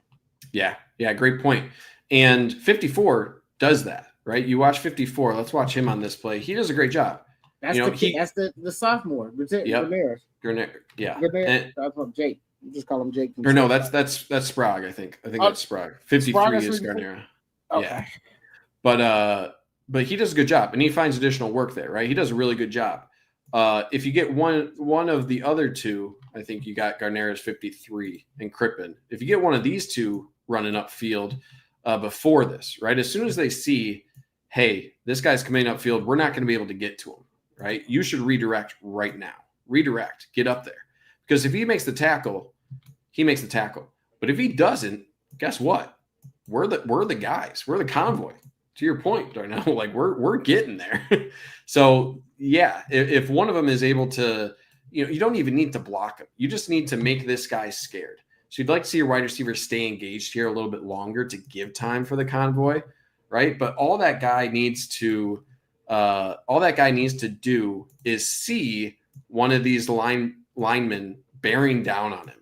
If you see this, you're going to be, pardon my French, you're going to be shitting your pants. I know I would. Like that is a terrifying thing to see. You got to figure out how to take on that block because he's coming full speed. Exactly. And outside of that, if you're able, if say one of these linemen made that decision a little bit earlier, and you're right here, let's teleport him right here. Justice Haynes is going to see that out of the corner of his eye. And what's that going to tell him? That's going to tell him, hey, I can slow up here a little bit. I can slow up here. I'm going to put my hand on the hip of this guy. I'm going to follow him. You don't need to speed there anymore. You can follow that block all the way and then make that additional cut. So yeah, Brian Block, great name for this. Need to find work. That's kind of that's a need to find work block that you need right there from Brian Block. Mm-hmm. Okay. All right, let's get through these last 3 plays, and then we'll shift over to defense. Okay, 27-20 still, 3rd and 10. Again, another 3rd down. This was a gutsy play call. Calling a running play here on 3rd and 10. Hell of a blocking job here. Picks up the 1st down, gets you a little bit more time off the clock. Again, this whole drive was let's eat some clock. Let's make this a 2-possession game. Of course, you want it to be a 2-touchdown lead, but regardless, this is a huge play. So really like the blocking here up front. I kind of like this view just to show the distance that Crippen had to travel here. Crippen is releasing off of here, and he has to get to the 2nd level. That's a hard block to do as an offensive lineman. He's positioned exceptionally well. Little block here from Samaj Morgan. Good placement here. Just chip him. Again, you don't need to be a hero here. Just get in the way. And that's what he does. He chips him a little bit, and then you're able to seal him off from Crippen. That creates the crease. And then really good job on the bottom of your screen here. These 2 wide receivers, I think this is Klein actually. Klein does a really good job getting a block. You're just kind of running him away here at the bottom of your screen. But Klein especially there forms that bottom edge of that hole. So really good job. I'd like to see here do a little bit like just get on top of him. So what I mean on top of him, get here. Be right here and block him this way. instead of staying right here. Because if you're just even with him here, that leaves a lane for this guy to work downfield where the play is going. That's exactly what happens. He makes the tackle, right? So stay engaged with him. At this point, you can see he's reacting. You don't need to shadow box with him the way you are now. Get engaged with him, and you could potentially have a touchdown if you're actively blocking at this point. As soon as you see this step right here, right now, boom, as soon as you see that step from that corner right here, you should be on him. You should be on him because he is reacting to the play, and he was going from this way to boom, this way. So you need to work up, turn those hips. And, if he wants to work this way, so be it. You need to recognize, this is where the play is looking to go. As soon as he's reacting this way, I need to stop him from doing that. So that's the one block that would have turned this into a touchdown. But overall, give a lot of credit to the offensive line, especially play side. They did an exceptional job. And your left tackle, Evan Link, there are a couple of plays I think he got beat this game. Does a really good job in space here. He's able to stay engaged here, get out. He forms the first part of that hole, as well as Afobe. Afobe does a really good job as well. So, it's all about finding consistency on the offensive line. And I think this was kind of a boom or bust kind of game. I think there was a lot of 20+ yard pickups and then a lot of maybe 2 or 3 yard pickups. But man, when they're all doing their job like this, it's exciting. I sometimes wonder, is Link better? I know he played it last season. He was pretty good at it. I sometimes wonder, is Link better at guard? Right? Because you're not asking him to do so much as he's having to do as a tackle. But it might be something where you don't have the personnel at tackle, right? So he is your best option there. I think there's been a lot of guys at Michigan where I'm trying to think. I think it was Bredesen who started early as a tackle, and then his ultimate position was a guard. So that could be a very similar thing for Evan Link, where he is their best option right now, but his ultimate future is at guard. So yeah, that's a good point. Okay, last 2 plays here. This one, you're at the goal line, 3rd and 3. Ooh, this is decisive. And I actually have changed my opinion on this play, Darnell. I know we talked about this a little bit. Going into this and watching it live, I was like, this is on Evan Link. I thought that for sure. And I do think you can still hold that position. But I'm going to make an argument that it's 50-50 here. What I mean by that, this is stretch left or just like a QB keep left. Really good seal block here. So you got a little motion here from Bredesen. He's going to seal off this edge, and then you got your lead blocker here. You're pulling out here with Evan Link, and then you're following with Bryce Underwood. That's the play design. Everyone else is just don't leak, right? Just don't leak backside. That's all you're doing. But really, because of this block from Bredesen, it's really hard for anyone else here to honestly be relevant, right? It comes down to how do you get this block? How does this pull go? And how does this lead block from the running back go? Those are the main blocks to look at. So right here, everyone is doing their job. When you pause right here, everyone is doing their job. The issue is both your running back and Evan Link are targeting this same guy.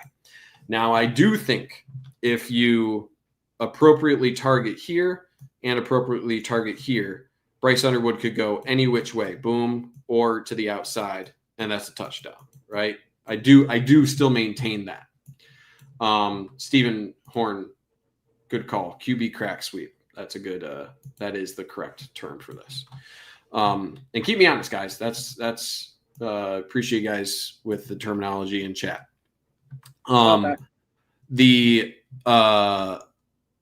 So I do think Evan Link could have ID'd that linebacker on the inside, right? And if he gets that, that gives options for Bryce Underwood. Although I do think that because of where they're positioned right now, you have to make the decision. If you're Bryce Underwood, you have to look at this and say, hey, I think I can continue to follow this, see how this develops, and then make another cut here. It's tough because he's making the decision right here. Maybe this guy could continue outside here. So it's really hard for me to fault Bryce Underwood completely. He makes the decision, hey, I'm going to cut this up, probably expecting that Evan Link is going to be making this block. But Nate in chat says Haynes is supposed to block the safety from X. And that could be the case as well, right? But Bryce Underwood as a runner, I think, has to follow your running back here and recognize, hey, there's two guys coming here, right here and right here. And I have to trust my running back can seal this on the outside. That's what looks most promising here. So I can't really fault Bryce Underwood for cutting up because you have two bodies, two blockers. If they both get their block, that's a touchdown with either decision. But because of the momentum, right, where this inside guy is taking him, there's no way he's really working through this. So I would get on the hip of your running back. He makes a really great block, Haynes does. And he's able to get to the outside there. That's a great job from Haynes. If Bryce Underwood continues to follow that, right, if he just dekes this inside and cuts this out right now instead of making a full commit, that's 6 to the pylon. But fortunately it isn't.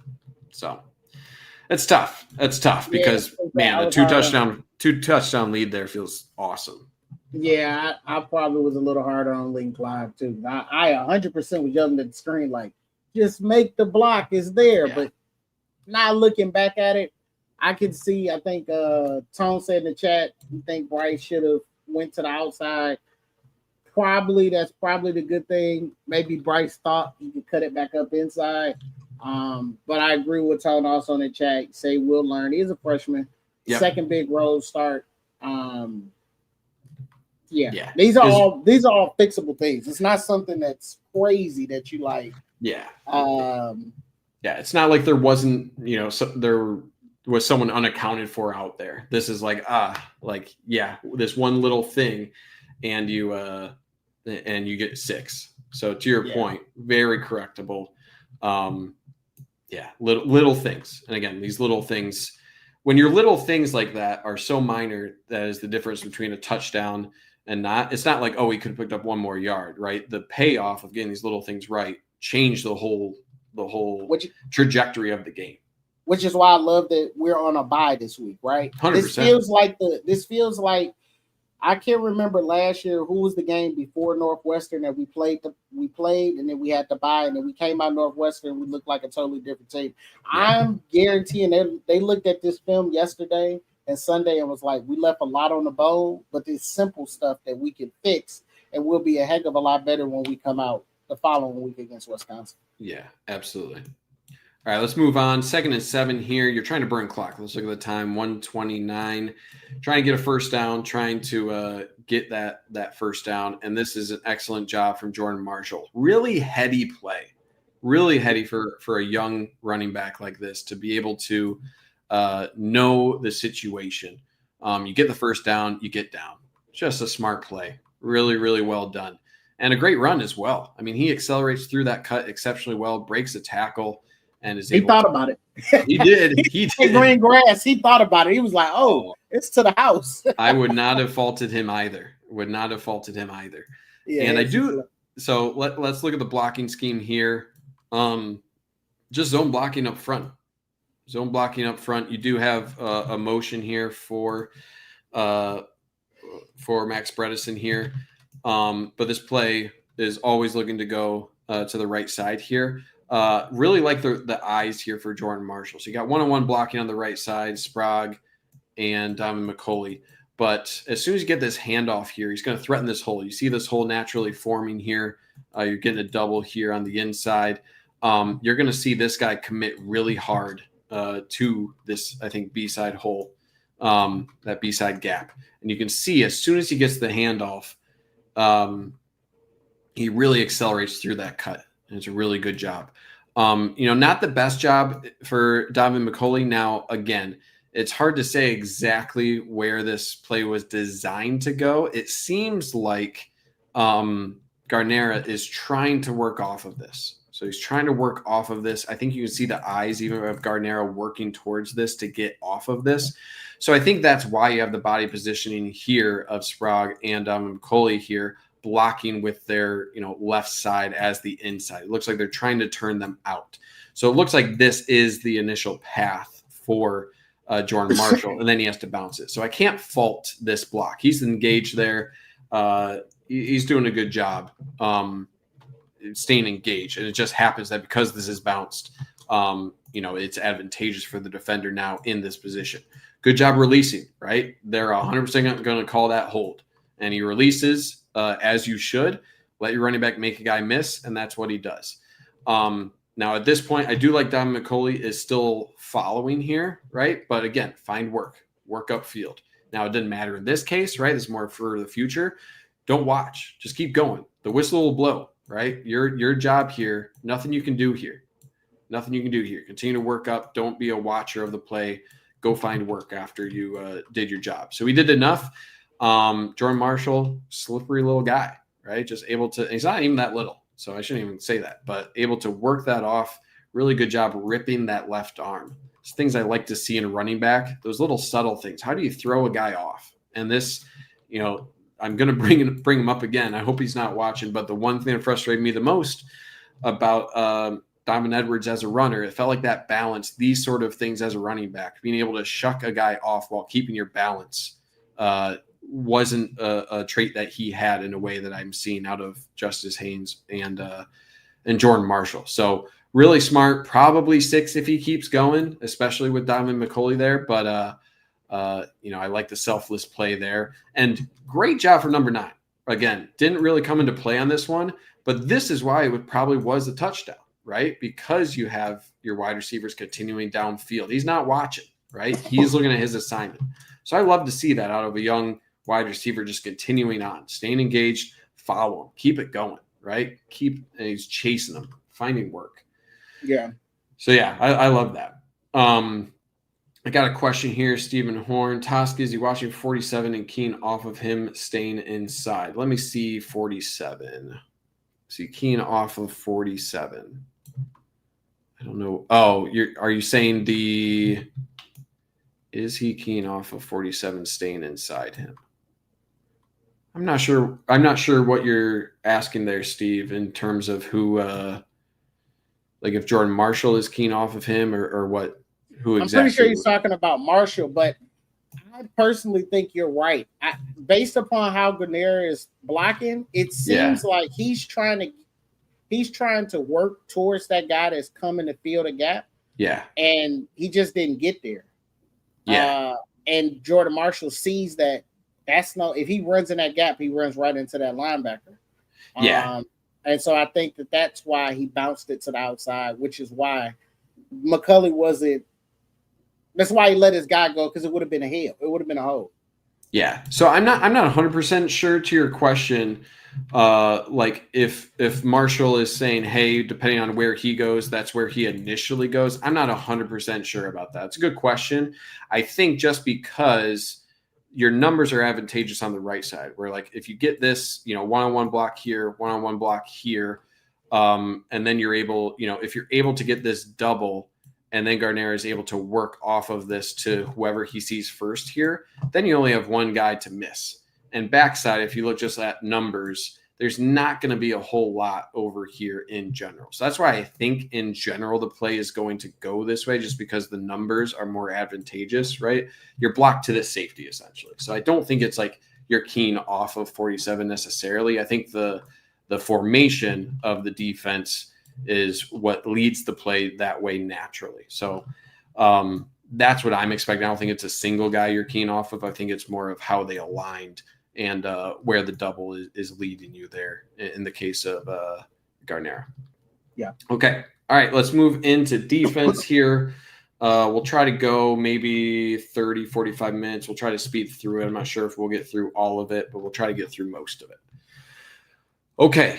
0-0. We're back at the start of the game here. And right away, we can see the pressure getting to Raiola. Is that his name? I always want to say Crayola whenever I say his name. Patrick Mahomes Jr. All right, we'll just Patrick Mahomes Jr. He's Matthew Stafford's godson, by the way. Is he really? Fun fact. Apparently so, yeah. Apparently, fun fact. Wow, that is a fun fact. So right away, like I was pleased. I was pleased with this play just because of how chaotic it was. As soon as the offense gets chaotic, I'm like, all right, Raiola's going to be making some plays here.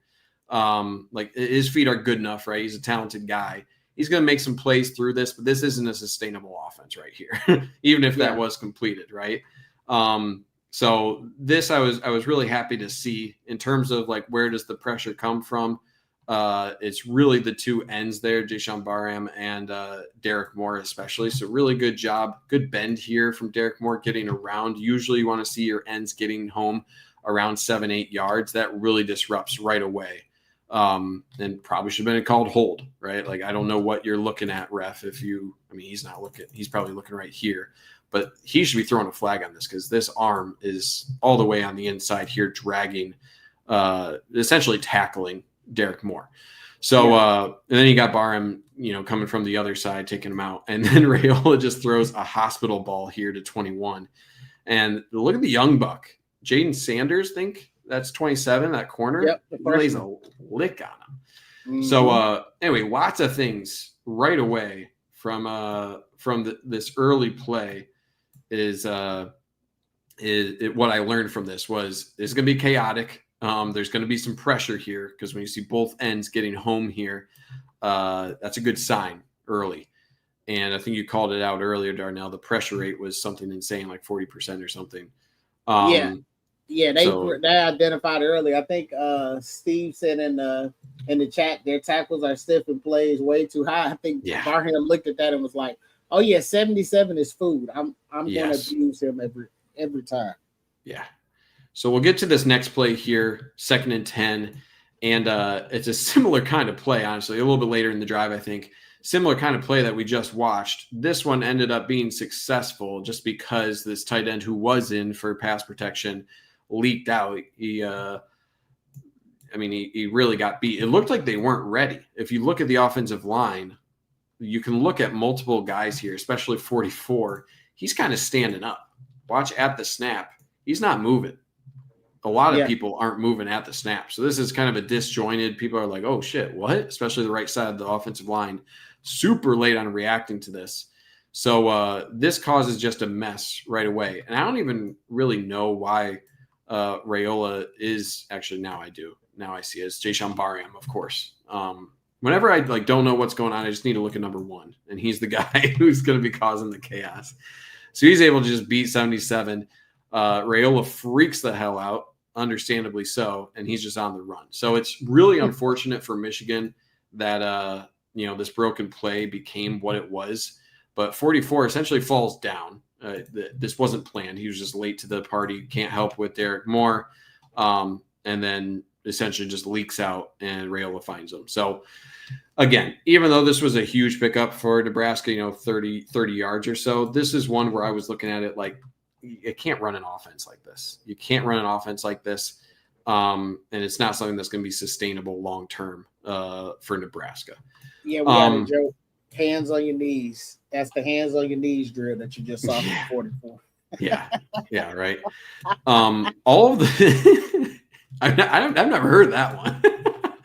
all of the routes here for Nebraska are taking them deep here. So as soon as Barham's getting home early, so all of these routes, Raiola it doesn't really have time to throw to anything. And nothing really looks all that open anyway, even if he had found something. So, anyway, it works out for him. But again, this is one where I was looking at it like, okay, you live with it. It sucks, but you live with it. Okay, further on, they are moving the ball. We're on the 38 here for Michigan. This little yo-yo motion into a kind of a spinorama handoff here for Raiola. This looks like a power run. You're pulling both your left guard and you're pulling your left guard and an H-back here through the hole. Main reason I wanted to clip this is because we did see improvement from Barham. I remember doing this last week with you, Darnell, and the main thing I didn't like, and I think the other angle will show this a little bit better, but we'll just keep it on this angle for now, is Barham is obviously an exceptional pass rushing edge, but the thing I wanted to see him more from Central Michigan that we called out, he was able to make this play against Central Michigan where he essentially would loop past this blocker coming down, this puller, and he was able to beat it because he's an excellent athlete and get to the running back on this run play. We see it come to bite him here. Tries to beat that block, right? And the running back's able to get through that hole. But that's not his job. Barham's job is not to make that tackle. His job is to collapse that hole. We'll see a play later on from him where he does exactly that. But Barham needs to not rush upfield like this. He needs to come crashing down and blow this up. This play is completely different if he comes down right here off of these blocks, right? Come off of these blocks, get right here and blow this up. You got two bodies coming here. This play is only successful if two things happen. If they blow up Barham right here and are able to get movement this way, or if Barham goes upfield. That's the only way, because then this lead guy will be able to be clear of this second puller coming through for Rolder, the linebacker. So the only way that play is successful is if Barham misplays it. Because he goes upfield, look at that hole that is naturally created. Now, obviously, you want your nose tackle to do a little bit better job here, holding up to not allow this offensive lineman to reach your backside backer. They execute well, but just look at how big of a hole is forming here. That makes the job of this H-back really easy to take out Rolder here reacting down to this play. So you just need to do a better job if you're Barham. That's what creates this play. You need to take on that block. Your job is not to beat the block. Your job is to destroy it, okay? Just don't move. Just use all your momentum. Just hold this up. Because then if you hold this up, this guy's not getting through here. You're getting a lot more pressure. Rolder is free to come down. Your running back has to pause, right? He has to wait and try to pick his way through any one of these other holes. Just create a roadblock. That's really the best thing that you can do is create a roadblock, and he doesn't. So, again, he redeems himself later, but it's important to call this out because the main question I have when I'm watching these sort of film studies is how quickly are these guys learning, especially guys in a new position like Barham, new edge player moving from linebacker. There's a lot of new technique, a lot of new things to learn. And obviously he was able to get away with it against Central, and it came to bite him here. The person in the chat real quick just asked on this play, do you believe in your opinion that Rolder is not playing it with the right shoulder? That's tough because I do see your point of if he's able to keep his outside arm free Rolder here instead of taking this on kind of head on here, would he be able to get out there? I think you're right, but coming off of this block, Rolder isn't necessarily doing anything wrong. He's taking on that block, and then he is keeping his outside arm free. He's there. So he took on that block. The only reason that this is like a possible run still is because of how much space there is outside of him. So, if you want to imagine that Barham is right here and this running back is trying to fit through here, Rolder, I think, is there to at least slow him down. So I do think he is keeping that left arm free. It's a really hard ask for Rolder to do anything more. He is technically still keeping his left arm free. It is right there. Now, maybe he could take it on with his head to the outside. If you want to argue that, I think you're probably right. He could try to take this on with his right arm a little bit more. But ultimately, I do think that Barham, not blowing it up, not engaging that blocker, created too big of an issue for Rolder to be responsible for. So yeah, and they probably saw on tape the CMU game and was like, we can leverage his aggression against him. Absolutely. Yeah. So I can see that too. Yeah.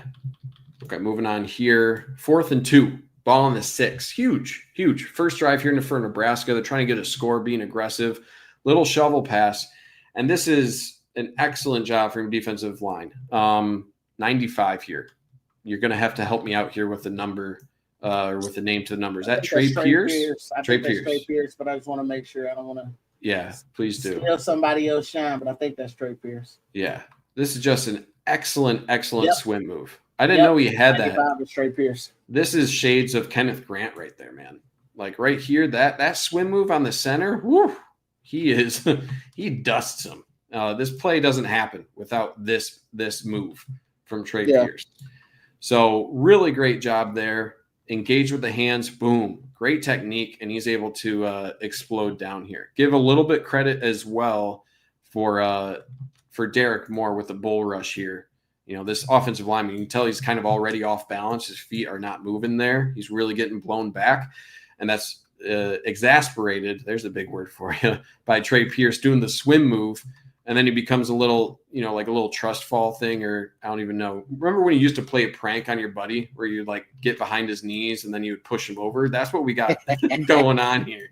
Because that's also called hands on your knees. Oh, a 2-for-1. It came up again. Good shit. Shout out to Darbo in the chat. That's a joke that some of us Michigan guys got in the group chat. That's it's so just great. Hands on your knees, man. Hands on your knees. Whew, dusted them. So really, really great job. Really great job. Those guys make the play. If they don't get there, then this will first down. So really good job there. Ernest Hausman, good job coming in as well. He's you're coming down here, just trying not to let him fall forward. That's the number one thing. So I like, even though it looks like the play is kind of dead here, still get your nose in there, right? Force it to, at this point it's 4th and 2. That was a half yard short, really close, and he's able to stick it to him. So yeah, great job from Trey Pierce, just flashing that swim move, able to make a huge stop. Really stall the momentum there for Nebraska.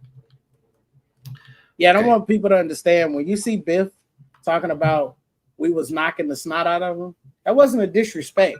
They're seeing this live. We're seeing this on film. We don't get to see this on the TV copy, but they have people eye in the sky that's seeing this like, hey, we dominating. He's whooping them. We whooping these dudes. Yeah. All right, moving on. 3rd and 7 here. Ball on the 21. They're threatening again. And big sack. Big sack. And again, defensive ends. Give credit to the tackles. They're still keeping contained here. I think 17 is Etta, and Rayshon Benny's 26 there. But but this is all Derek Moore, all Jayshawn Barham. And I think this is just get your foot stepped on because of the pressure. So nothing special here. You're just bringing 4. 1, 2, 3, and 4. And these 2 guys is where they get these tackles mixed up in the feet of Pat Mahomes Jr. here. And that's where he gets stepped on. You can see that left foot here of the right tackle. This is what conflicts as Rail is trying to step up. But at that point, you already got a hand on him from Barham. The guy is a bolt of lightning in the backfield, just already getting to him. And Rayola can't get out of that. So, I mean, I was, not – I don't want to say I was down on the defensive line, but it was kind of like, let's wait to see. Like, it wasn't the best performance against Oklahoma. Obviously, John Mateer is a different guy than Rayola. And so this was just a really good performance. Again, tackles didn't impress me for Nebraska, but this is Trey Pierce is 17. Thank you, Doug, in chat for correcting me there. No. They saying Pierce was 95. Oh, it was. Okay. Yeah. Oh, okay. All right. I do think 17 is 17. Etta. I need to get. I think that is Etta. Okay. All right. But yeah, the edge players from Michigan just couldn't get blocked, and that's Rayola is getting super frustrated throughout the game. Yeah, so this is another one where early game they're driving, being able to stall out on a 3rd down like this, put them in a tough, a long 4th down here to force a field goal try. That's exceptional work. It reminds me of the Penn State game. You remember where we couldn't block when Jim was gone? We couldn't block.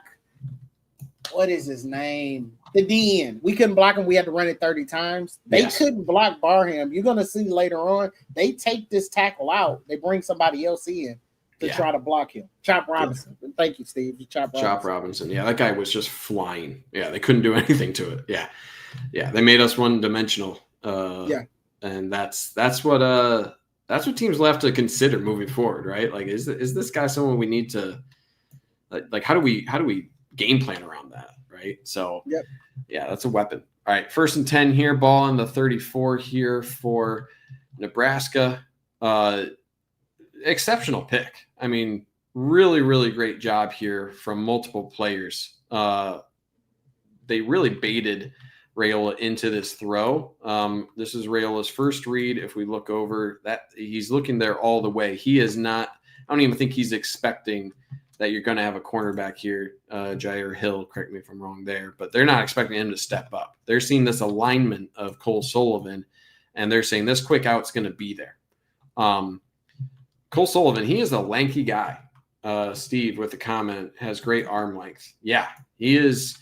Like, I know Trevor in the chat, he was playing or saying he was going to play NCAA football, or do they just call it college football? EA Sports College Football, whatever they call it now. NCAA 25, I think. So this, like, what I think of Cole Sullivan, he's like a 3-star athlete that you recruit that happens to be like 6'3", and I don't think they have arm length, but Cole Sullivan is just like that gem 3-star because he was a 3-star, and it's just like he has like elite development, and he just processes things so quickly.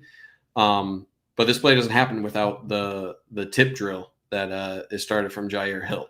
So really good job. You know, this is something probably they saw on film based off of this alignment. This is usually the first read. I didn't see many plays where Nebraska was going through multiple reads quickly. It wasn't like, you know, read 1, come off of that, read 2, read 3. That's not the kind of offense and not the kind of plays I saw from Nebraska, especially when you have defensive ends that are bearing down you immediately, right? They're going to try to get the ball out quickly. So this is something Michigan probably saw and said, hey, he's going to throw this without checking what the safety is doing. He probably thinks we're in man right here or something and thinks he's going to have the advantage here on the out route just based on the alignment. And we're gonna be here. We're gonna sit, and Jair Hill's able to get there, get a hand on the ball, and give a lot of credit to Cole Sullivan for not only continuing to follow the play, but then get a one-hand interception there. That's a really athletic play. So exceptional job from both Jair Hill and Cole Sullivan. So just really huge play. Just gotta watch it one more time, man. Yeah, I think Steve brings up a good point. Said Hill is reading the quarterback through the receiver. Yeah, 100%. Because he's staring them down, so it makes Hill's job a lot easier. If I see that that's who you want that quick out, I'm gonna just go jump it. Yep. Yeah, you're right.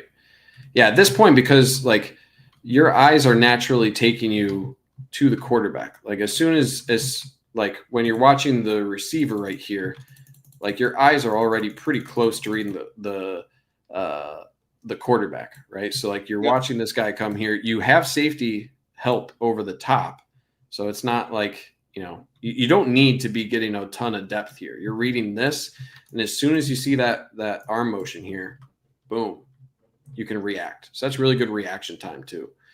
Thing that impresses me a lot is just the angles. We'll see in a couple other plays. These guys take really good angles and have generally pretty good reaction time. So for as many young guys that Michigan has had to deploy in the defensive backfield in general, they're playing pretty well. So I think and that comes down to like position coaching and preparation. I think in general, the young guys on Michigan's defense are they are playing much faster than I would expect a young player to be playing. Yeah. Steve, I'll say in my I'll look at cloud cover 3. I'll say that is the thing I am worst at in terms of terminology. I used to be good at that. I need to brush up. So yeah. I could not tell you what that was. I'll make sure that I do that too. Because I think that adds a dynamic for you guys. So you got my commitment also to brush up to give you guys those type of answers. Yes, sir.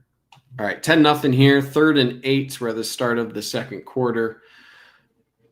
And guess what? We got more pressure on the quarterback. All right. We're going to be a broken record here. We might have to speed through some of these. And this is just everyone getting pressure. And there's really nowhere for Raiola to go.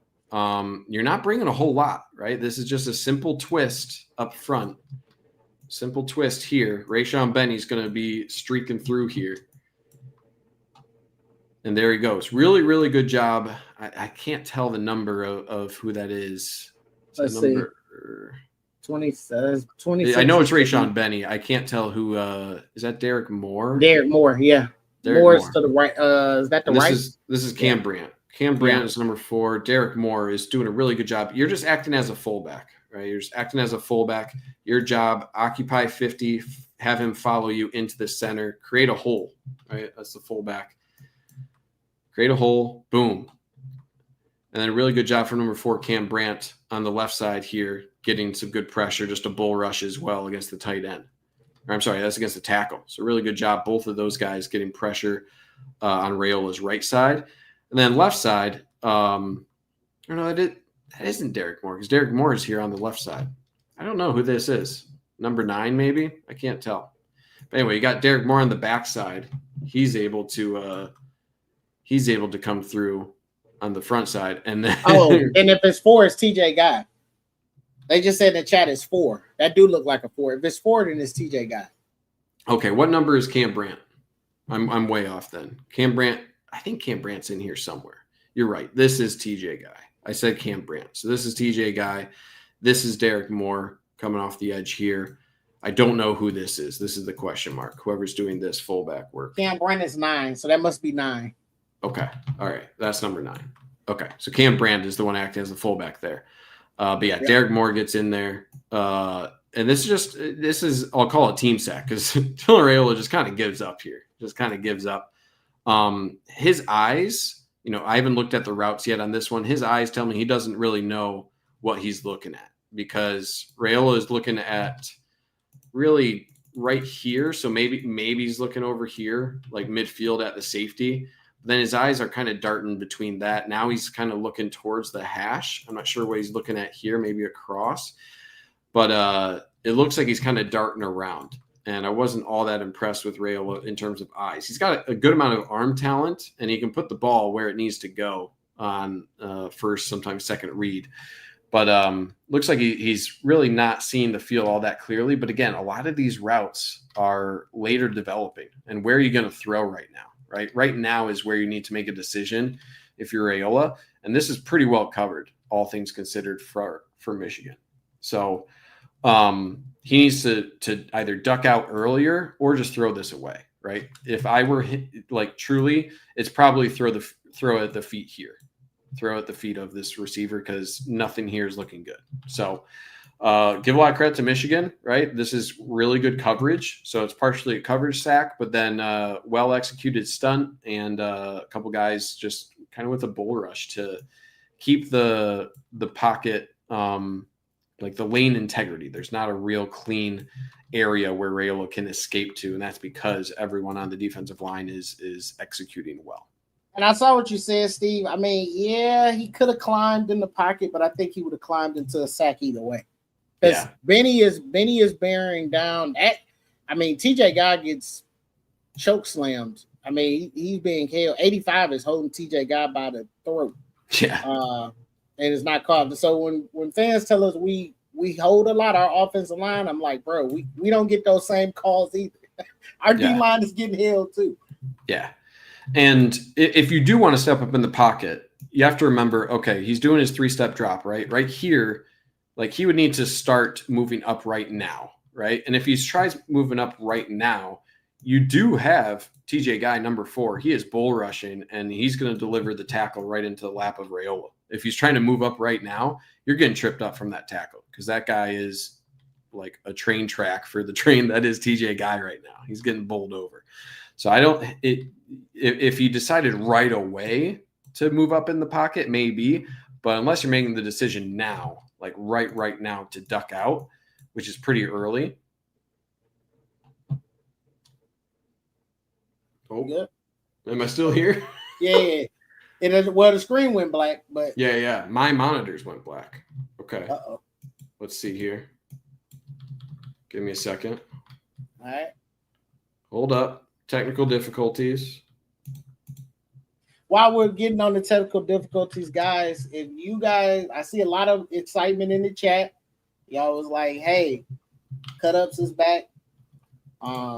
We appreciate that excitement. The best way you guys can help us out is always make sure you're liking the video, sharing it out to the Michigan community, your Michigan friends. And also, if you think Trev and them do a good job and you're not subscribed to the Amazing Blue Review, why not?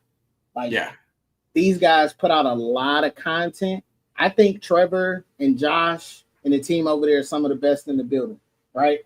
And so you guys can also show your appreciation by going over there, subscribing. I think right now they're running a promo. They might have a dollar promo going on for the first 7 days. I promise you, the value that you get over there is way more than worth $9.99, right? So definitely want to shout them out for giving us this opportunity. They came in with open arms, Josh and Trevor, and said, "Hey, we love Toski back. We want to bring cut ups, and here we are." So let's try to thank them also. But let's get back. We good. We good. Sorry about that, guy. That was my shameless plug. No, it was good time. We had to do that. We had to shout them out. They're great guys, and thanks everyone for coming back so quickly. Like, we got a ton of people here. I'm glad there's an audience for this. Here to learn, right? It's always fun to learn and to have guys supporting us, and everyone who has reached out to me. Antoine, guys here. I feel like I've been talking to him for years, guys and gals. All right, I feel like there's been everyone that I've been connected through this. So appreciate you guys coming back so quickly. This is awesome. This is what I love to do. Okay, we're moving on here. Little orbit motion. This is the play I wanted to show. Not all that exciting of a play, right? But this is where Barham is doing his job as an edge. All right. Same sort of look here, where, remember before what Barham did, he went upfield. He went past this. And the destination for this guy is Barham. And Barham loses this if he goes upfield, because this run is going right off the butt of this kickoff block.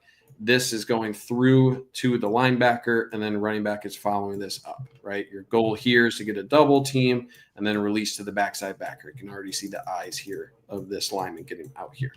So this whole play is either won or lost based on how well your edge player blows this up. If you blow this up, guess what? You can't get out here. You got a free linebacker flowing down.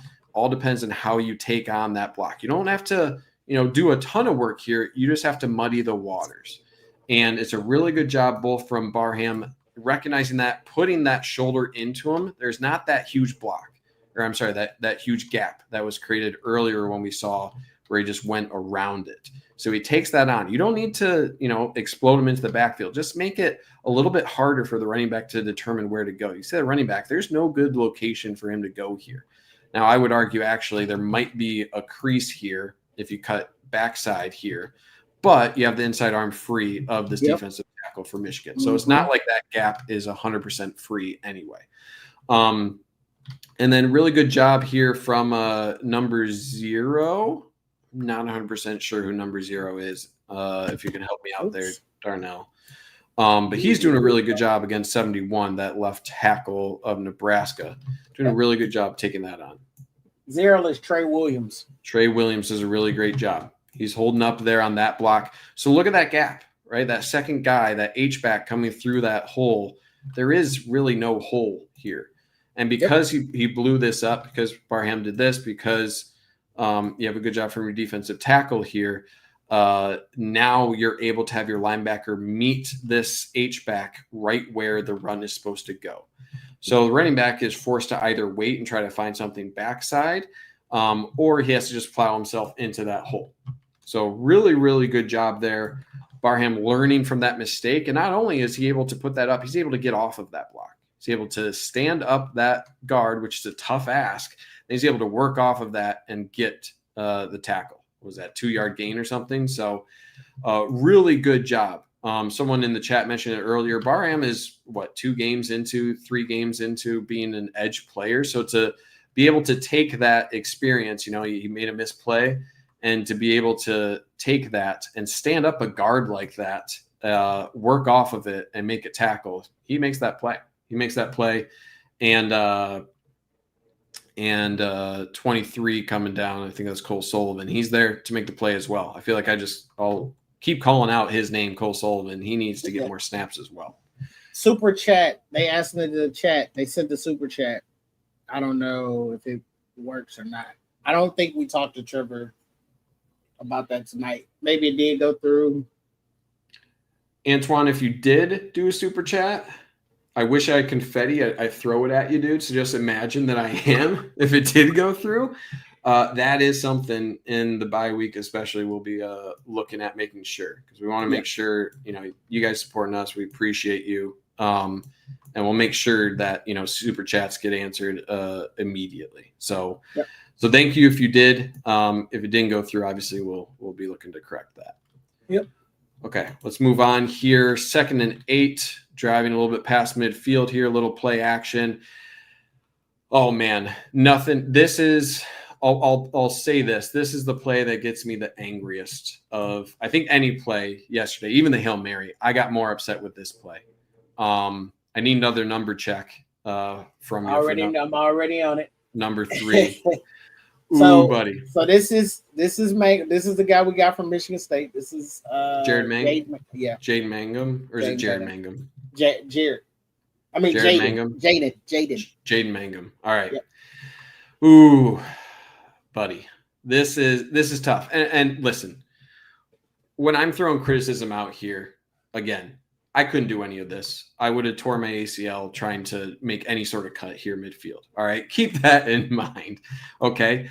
But at this point, you're coming downfield. You're on a blitz here if you're Mangum, right? You got to break down right here, right? This is a really, really hard play to make as a safety. Okay. Really, really hard to make. So you have to decelerate here and watch for his move. Okay. Of course you want to go full speed and take him out, right? But with how much open space there is, you have to decelerate here. Same thing as meeting a running back in the hole coming downhill. You need to force him to make a decision, and then you can attack. So I just think he comes in a little bit out of control here. A little bit out of control. It's honestly not even that bad of an attempt. I'll give him a B plus on this. Usually when you got a guy around the hip like this, if you pause right here, I'm going to say he's making that tackle. Usually I'd say 9 out of 10 times. He's got a lot of his body. It's not like he, shrugged off an arm tag or something. He's got him around the hips. You just got to finish. So that's number 1. Obviously, got to clean that up, right? You had the look you want. You have a free blitzer here. Really good job. And the defensive line, you can see everyone is kind of clearing out here, right? You can see everyone's kind of look here from defensive line, is to get everyone going this way so that when you're blitzing Mangum off the edge here, no one's accounting for him, and no one is. So you get the look you want if you're Michigan. You should create the play. The next thing, I called a couple good plays from Cole Sullivan here. This next one, he's doing a really good job here dropping into his zone, right? You got both your linebackers here dropping back into sort of this curl area. And I really like the eyes of Cole Sullivan. He's looking around, right? Right now you're guarding grass. You're looking for someone to guard. And he recognizes it right here. He can see, hey, there's a guy who's starting to come into my area here. He's going to check him a couple more times. Checks him again. Now, right here, I would argue you have to recognize, hey, there is momentum that I have to take into account. Is he likely to just stop right here? Maybe. But if he stops right here, guess what? If I turn my hips this way, I'm going to be prepared to make a play on that, right? This is 20 yards down the field, 25 yards down the field. If I turn my hips here, I'm going to be able to make a play here. And I'm aware of his momentum taking him towards me. So to me, there's no reason to continue to move on this way. And again, young player, these are millisecond decisions that I expect him to correct on because he's already well ahead what I would expect a linebacker to be at this point in his career. But he's still drifting too long. Only now is he recognizing, oh, crap, I am out of position. Right now, you're out of position because now he's vacating the area right here. So I think he's just a step or two late on that recognition of, hey, he might be coming into the zone that I need to be paying attention to. And I think he's doing a good job recognizing, like, hey, I am not guarding grass here. I am finding someone I need to guard. That's great. Keep your eyes on him a little bit, right? I like that he's checking back and forth, but as soon as you see that, you have to recognize, hey, my momentum is taking me out of position here, and I need to redirect towards the sideline. So again, I really like what he's doing. He still makes the tackle. I think he's just a step away from being in the perfect position. That's hard. This isn't easy as a linebacker to do that. But yeah, just took him one step away from the sideline, and that's tough. So yeah, just this play. Oof, there may have been an expletive said or two or three after this one, because you're so close to being a huge negative play. Was it down distance 2nd and 8? That would have been like 3rd and 19 or something. So to turn that into now they're in the red zone just about, that hurts. I think what makes it hurt even more is being at the Oklahoma game live. I saw this happen with Mateer a lot. Right, we be perfect play call for everybody that knocks Wink for blitzing. He sends a lot of timely blitzes. We get in the backfield and we just don't wrap up. Like break down and wrap up. You got a free shot on the quarterback. Yep. Right. Yeah. It's tough to see, and hopefully, bye week is a perfect time to revisit some of those fundamentals. Right. Sure up that tackling, get some of that in place. Right. You can't do that week to week. You got so much preparation. Bye week's a perfect time to get healthy, reset, and really drill those fundamentals home. Okay, 3rd and 3 here. Ball on the 14. Nebraska's driving. Guess what? Another sack. Huge sack. Sack party. And what's that? I said call it a sack party. Yeah, seriously. And everyone's invited. All right, it's not just one guy. Everyone's coming. Nice little spin move here. Remind me, number 9. Cam Brandt? Yeah, Cam Brandt. Cam Brandt, really good job here. Now he's getting doubled initially, right? Get it doubled initially, so then he kind of transitions this to an outside, and then once he realizes, hey, the outside rush is getting defended well, there's a really good technique. Look at that left arm kind of rip up, and then he's able to spin off of that. Really good job, and he's able to get that kind of secondary pressure. So that's the secondary pressure. The initial pressure is from Rayshawn Benny.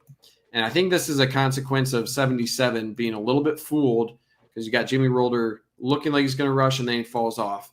So 77 is trying to get out here to address this first, and then he's going to come over to try to help. And there's just not good communication, not good synergy between 77 and 59 here. 59 pushes off, and then he just kind of abandons it. You can see that left guard. He's in no man's land now. I don't know why you're disengaging. 77 was under the assumption, hey, I'm going to have some help with 59. And Rayshawn Benny's able to shoot that gap and get that bull rush. So really, this is a nightmare scenario if you're Nebraska. 3-man rush here, and you're able to get home with 2 of them for a sack. Can't let that happen. Because if you're Raiola, right, 3-man pressure, that means you got 8 in coverage here. And when the ball's on the 13-yard line or something, there's not enough grass for there not to be a Michigan defender when you're dropping 8 here. So there's nothing Raiola can do there. You're covering everything if you're Michigan. So to have 3 win against 5, frankly, it's embarrassing, but also give a lot of credit, because I think that was some, Rayshawn Benny, I think, got there because of some fortunate miscommunication on that left side. But that right side, that redirect here, that's a really good job from Cam Brandt, recognizing, hey, right here, he's probably like, I'm getting upfield a little bit too much. If he doesn't decide to turn back here and do this spin move, you got a lane here for Raiola, and that could be potentially dangerous. Probably not, because you got a couple guys here who could probably track him down. But Cam Brandt, I think, kind of makes that play as well as Rayshawn Benny. So really good job. Okay, let's move on here. Try to speed through this. I know we're getting long here, but you guys are still here. So I appreciate all you sticking around. We'll go probably until 11, and then I'll call it. So we'll try to get through as many as we can. Missed the down and distance. Apologies. 2nd and 5 on the 42. We're close to 5 minutes left in the first half. Raiola able to dump this off. I wanted to highlight this mainly for one thing. Nothing too special, but when you have an amoeba defense, when I mean amoeba, you got a lot of guys playing different roles. That concept of covering grass is something that I want to highlight here with Derek Moore. Derek Moore is not someone who's comfortable, dropping into kind of a curl zone. So when you have that, his job here off the edge His job is to drop off into this. He's going to follow this number 3 wide receiver, stay engaged with them, and then he's going to kind of cover this curl zone. So let's just watch. All we need to watch here is Derek Moore. Follows him nice, gets a chip on him. He's doing okay here, right? He's doing okay. The next thing he needs to do when he passes this off, he needs to find work, right? Right now he's covering grass. He passed it off. You have someone over the top here. So he did a good job. You have one safety high here. You did your job right here. Now you need to scan. You need to scan and say, hey, who is potentially coming into my area? I did my job with him. He doesn't exist to me anymore. I need to find who else could potentially be coming into my zone. And if he sees that, hey, this is the only body I need to worry about, guess what you can do? You can start to drift up. You can start to adjust there. But he's not, he gets like one extra step here after he passes him off, and he's not able to recognize that. He's kind of staying in place. Even after the ball is thrown, he's not reacting quickly enough. Again, he's an edge. He's an edge. So it's something that is hard to expect him to do great, right? But if you're going to be doing this regularly, that's something that opposing offenses are going to try to take advantage of. When you have a defensive end playing in that zone, guess what? Teams are going to look at that and be like, we can take advantage of that. In terms of a couple questions here in the chat about the defensive line, did we mess it up? It's a good question. I'm not exactly sure. I mean, I have a hard time saying like, you know, what the call is. It looks like you're trying to overload this side, right? You're trying to bring pressure here. So it seems like it's by design, right? It seems like it's by design to bring all the pressure on this side and leave this open. Usually when I see that, right, like everyone is coming this side, usually it means that like you're bringing someone from over here into it. You're bringing a blitzer, right? That's why you want to take all of the offensive line one way, give a lane for the quarterback to maybe step up or something into that. So I'm not sure. Maybe there was a miss there. It seems like it's possible because like it looks like Jimmy Rolder is potentially covering the same zone here. Right here, these two are kind of close when you look where they end up, but it's kind of hard to tell, honestly. So I'm not 100% sure if that was by design. It would be a little odd to give that escape valve for Raiola, that unfettered, but I'm not 100% sure. But yeah, so that's kind of the downside of having defensive players playing a lot of different roles.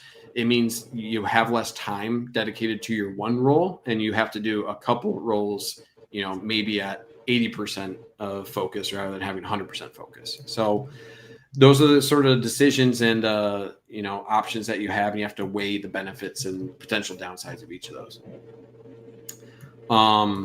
Okay, 3rd and 8 here, ball on the 26. Michigan holding on to a touchdown lead here. Big 3rd down, and got beat here. And I think this is mainly on the formation. A couple things I'll point out. First, on the formation. So you're bringing a lot of bodies up to the line here. Right? You're bringing a lot of potential rushers here.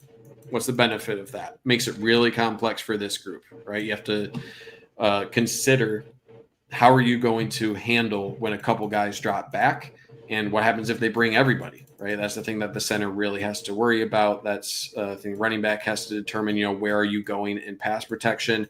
It's not easy. What's the downside of the defense for that? Well, if you have a deep route here and you are dropping a safety over the top, it's a lot harder for him to get back. Whereas if he's up here, you know, not as far from or not as close to the line of scrimmage, guess what? You have less ground to cover in order to cover something like this seam route or this post route. So that's what happens, right? He's dropping, he's trying to get back, and he's not able to get there. And up the seam, that's the zone that safety is supposed to cover, right? But he's not getting enough depth here, and that creates a wide open lane here for Raiola. So couple things here, though, that I missed that this end zone angle gives the best view on. This ref was an op, all right? Hold on. Look at this. He gets right in the way, and that disrupts the back pedal here for your safety. Brandon Hillman not able to get into a clean backup here, and he's not able to get there. So, again, I don't think he's getting there anyway. I think you need to start booking it as soon as, like, this isn't a time for a little back, like a little back pedal. You have to flip your hips, and you need to get back. What Steve is saying is right? So I saw this a lot on film against Oklahoma when I watched all 22. Venables does this a lot. He'll bring his safeties into the box, and then they turn when the ball is hyped. They turn and haul ass. They go. Excuse my language. They turn and go. Yeah, and that's how they make those 20-yard gaps that they have to. If he turns and goes, he sees that ref, and he basically runs it like a receiver. Right. Exactly. And you're 100% correct. And like, you would recognize that, like, oh, I can dodge this guy instead of actually running into him.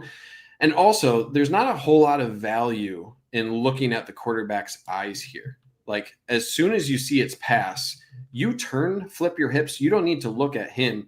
You need to look backwards here and look at what are the routes that are going to be coming here to this zone, right? Your eyes should shift immediately to, oh, this guy's getting vertical. I need to beat him to that spot. So his eyes are way too long on the quarterback. As soon as he sees, right, because it's one thing, maybe they're going to run, have a run play here or something.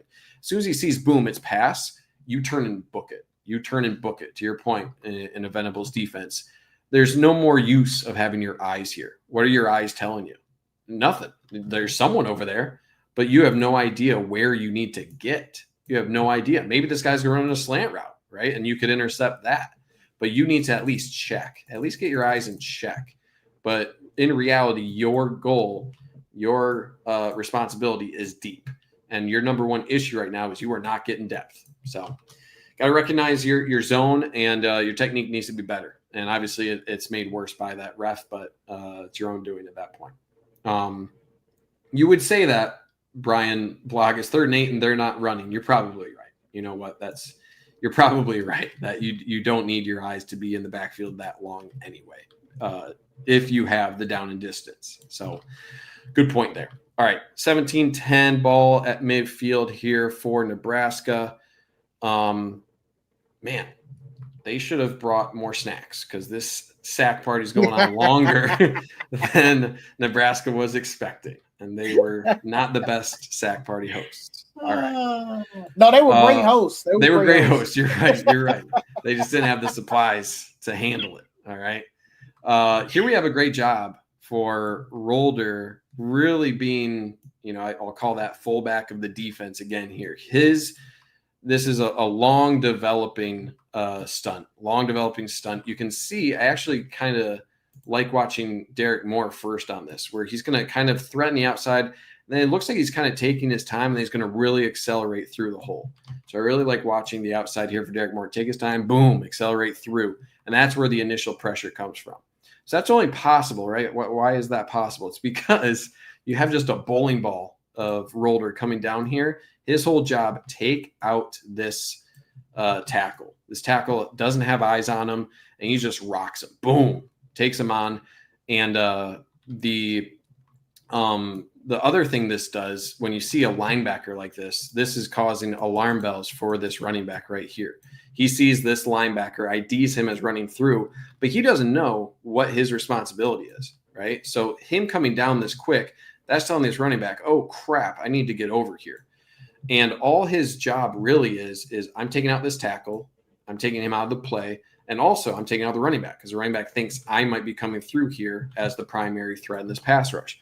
So boom, you're taking out 3 guys immediately. You can see 59 is terrified of it. He's coming off. 77 is going to get blown up, and then running back's going to come over. So you're taking out essentially 3 bodies just through one linebacker here. So that's what opens up Derek Moore coming on this late looping rush. And it's really well timed because if you let's shift our eyes now to 18. 18 is running an inside release in route. So he's kind of inside release here and in route here. He's going to come open. He is.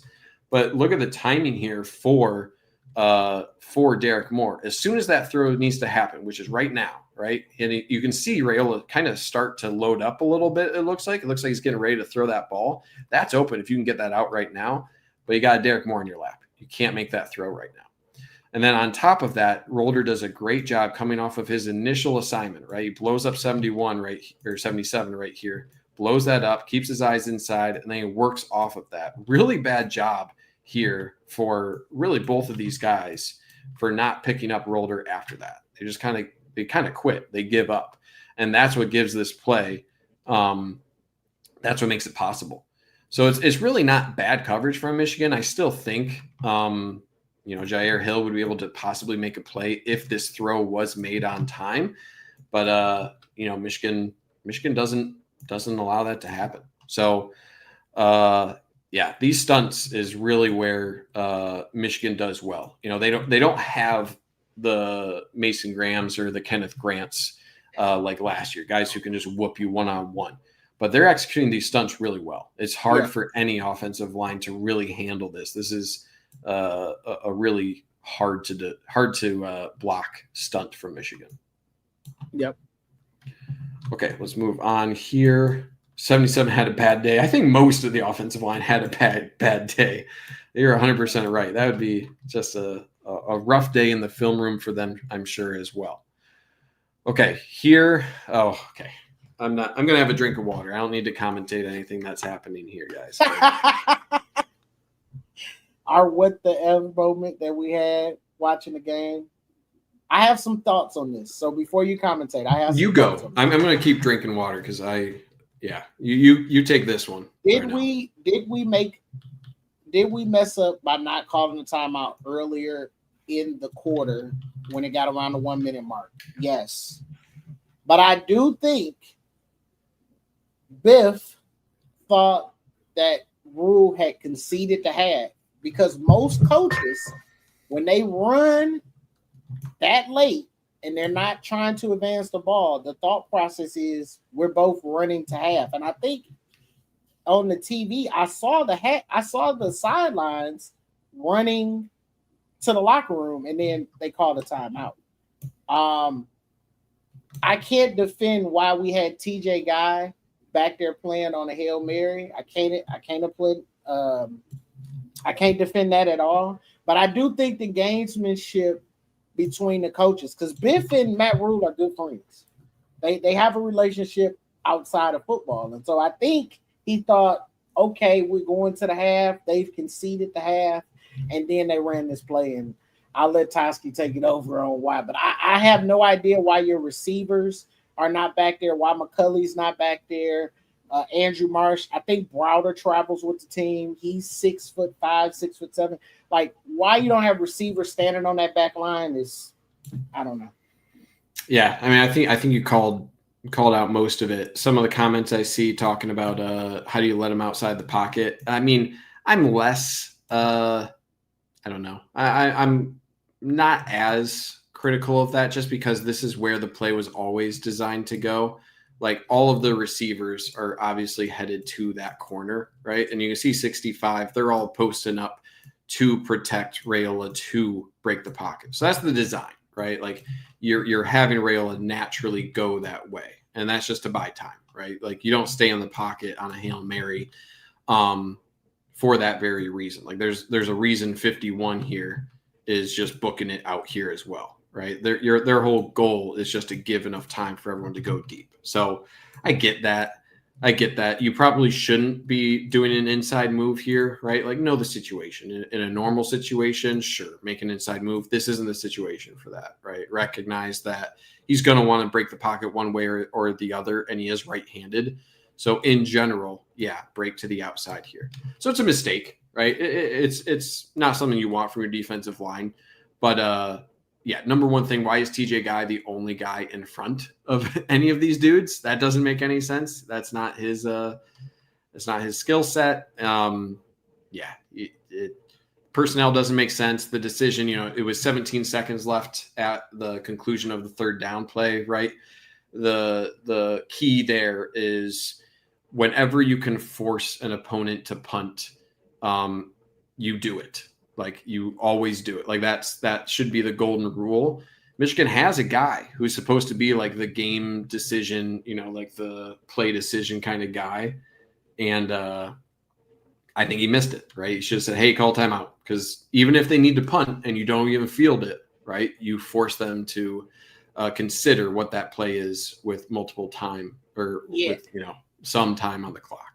Yeah, I agree. And I'm pretty sure Moore was sitting there watching it and was upset, right? Yeah. I mean, you got to take the gamesmanship out of it, and you got to call that timeout. I was screaming at the thing because I felt the same way. If you're punishing a team like you said that's what you were doing, and that's what you told the team at halftime, you take the ball back and you see if you can go get in field goal range with a minute. I'm calling my timeouts. I'm going to make you get a first down. Exactly. And advance the ball, or you're going to punt it off to me, and then I'll make the decision if I want to. Maybe I'm going to let Bryce throw a Hail Mary at the end of the half. So I do think there was a little bit. I mean, Moore came out in the press conference and said they have a game manager that tells him about those situations. Maybe that person wasn't in Biff's ear, but.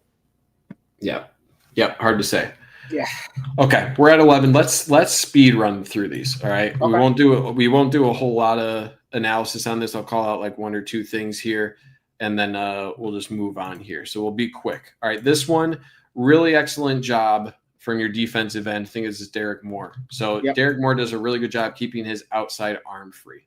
So everyone does a good job with their assignments here. There's really nowhere for this running back to go. He's going to threaten to the outside.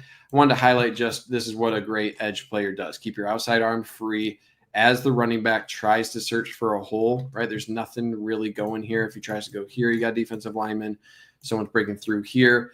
Just really excellent job from your edge player, keeping his outside arm free. That's Cam Brandt. I think I called it Derek Moore, but number 9. How do I always get this? Yeah, it's Cam Brandt. No, it's Cam Brandt. It was a really good job. So great job from Cam Brandt there. Okay, 2nd and 10, midway through the third. Here we have, guess what? Another sack. What else we got?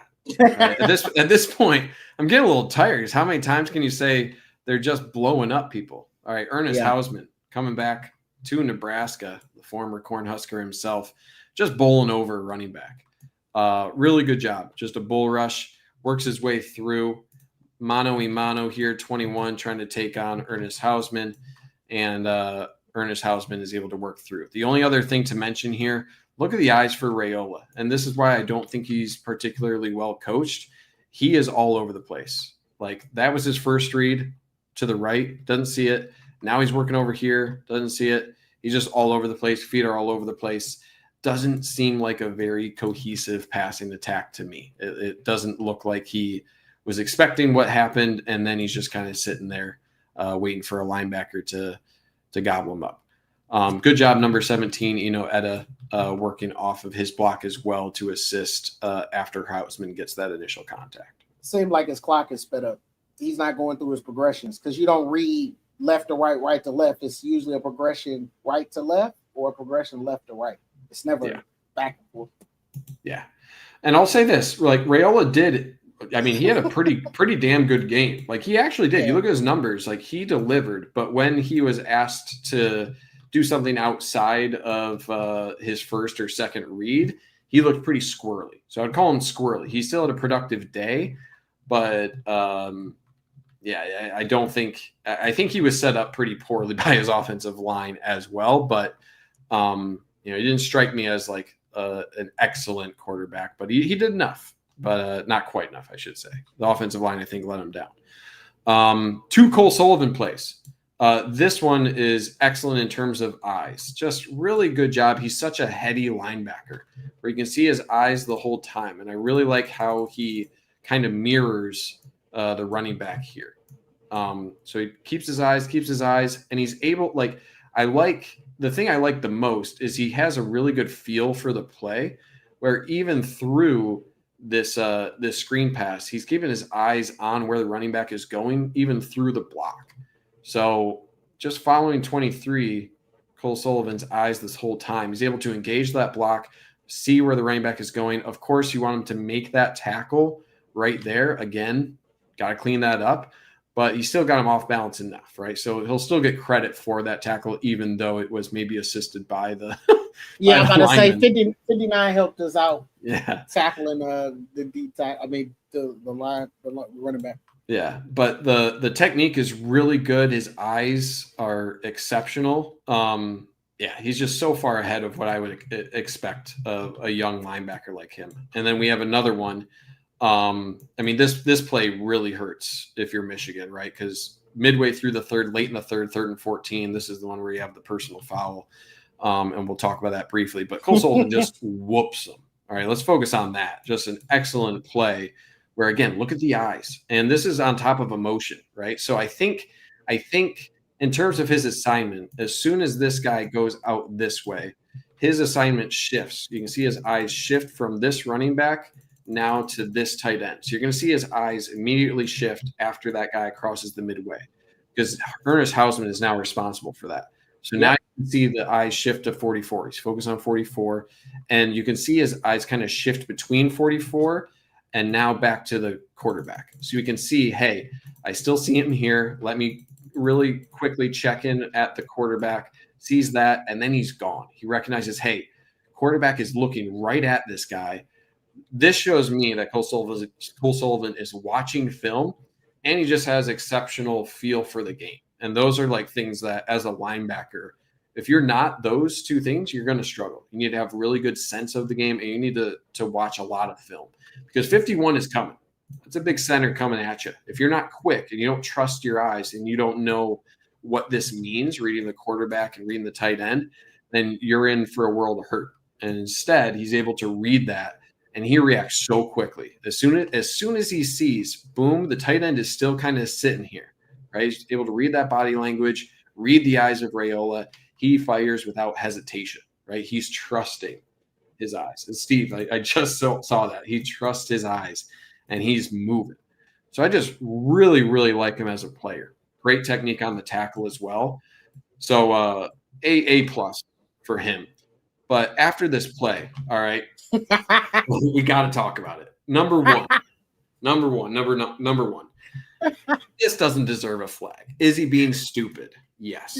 He's being stupid. Don't do that. Don't come on. All right. But that doesn't deserve a flag. It's ridiculous. All right. That's as innocuous of a taunt that I've ever seen. Okay. Number two, your teammate just made a huge play. All right. I get it. It's fun to taunt. Go hype him up. All right. I'm okay with him having the fire, him taunting. I'd rather someone be that fired up and redirect that energy towards your teammates. I'd rather redirect than try to teach someone to play with fire. All right. Hillman, I think, is a crazy man. Like the way he plays, I love the way he plays. You just got to redirect that energy. So it's a stupid play, and it really changed the game, right? It really did. But I'm not like torn up about it. Like this stupid play, he'll learn from it. I'm sure he's getting reamed about it in film. So like it is what it is. But just funny celebration. I love the celebration. It was pretty funny, but I was like, what are you doing? Yeah. Okay, a couple plays here. Huge hit from Hillman. Let's look at this one real quick.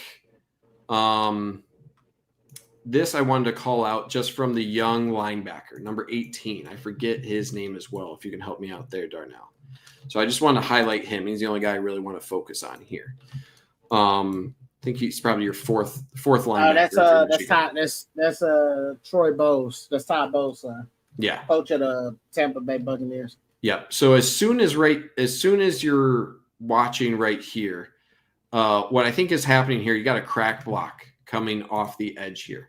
So you got a crack block coming right here. And I think what's happening is your cornerback is calling out crack, crack, crack. And boom, you can see the eyes. That's why the eyes of your linebackers shift over to that so quickly. And you can see Rod Moore kind of trying to like coach his linebacker because his eyes are in the backfield. Both their eyes are here. He knows it's coming. He knows the crack is coming, but the difference is keep your eyes where they need to be.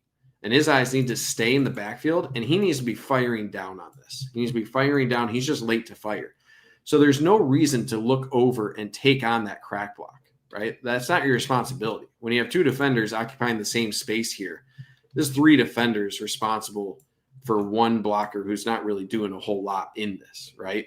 So you need to be firing down, filling this hole. Of course, you got some not great things going on here as well, but you need to be firing through here. And because he doesn't, he's taking on that block instead of doing his assignment. That's where the hole is, and that's what creates a positive play for Nebraska. But Hillman just doesn't care, man. Brandon Hillman just comes down. He hits harder than lot of safeties. Yeah, he is flying down. Boom. He just hits. I think Rod Moore. This is when they tried to call him for the targeting, and it was all shoulder. No. That was later. This is a clean hit. They initially called this hit this block. They initially called this a chop block. They picked up the flag later because they said it was initially contacted above the hips. So that's why they picked up the flag. But that is the flag they threw.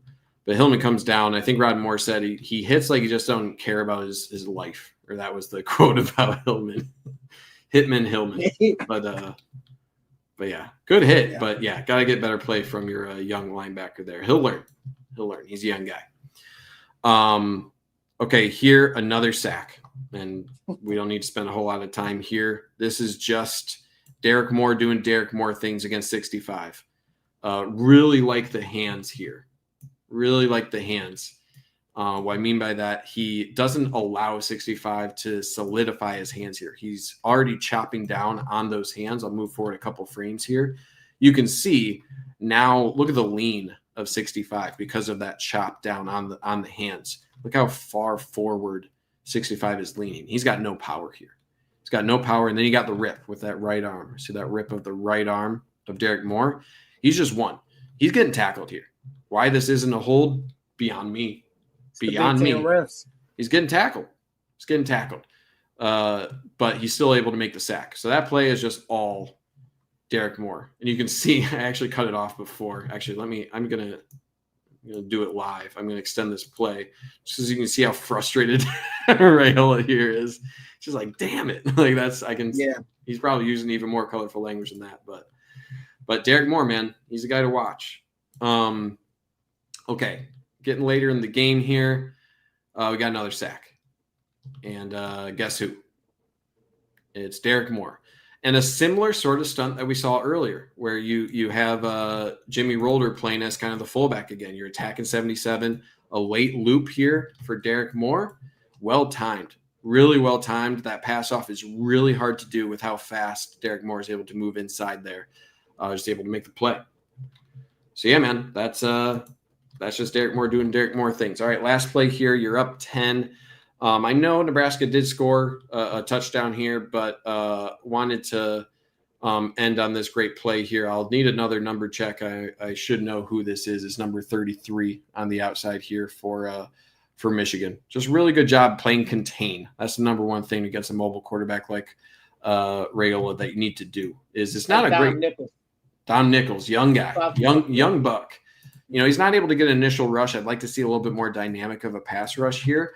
But the great thing he's able to do here is keep his eyes up and then redirect. Boom. Really, really great job. He's able to keep his eyes up and redirect. That's what you want. If you're not winning, right? If you're not winning on the block, 77 won this rep, right? Give a lot of credit to 16 here.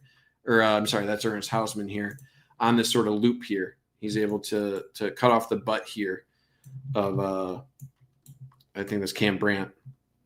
Or I'm sorry, no, that's just a really bad play from 59. Ignore me, guys. 59 is trying to pass off here. He's trying to pass off, and Hausman is able to just take advantage of 59 overstepping. You can see he's just kind of moving to the inside and able to really get a good rush there.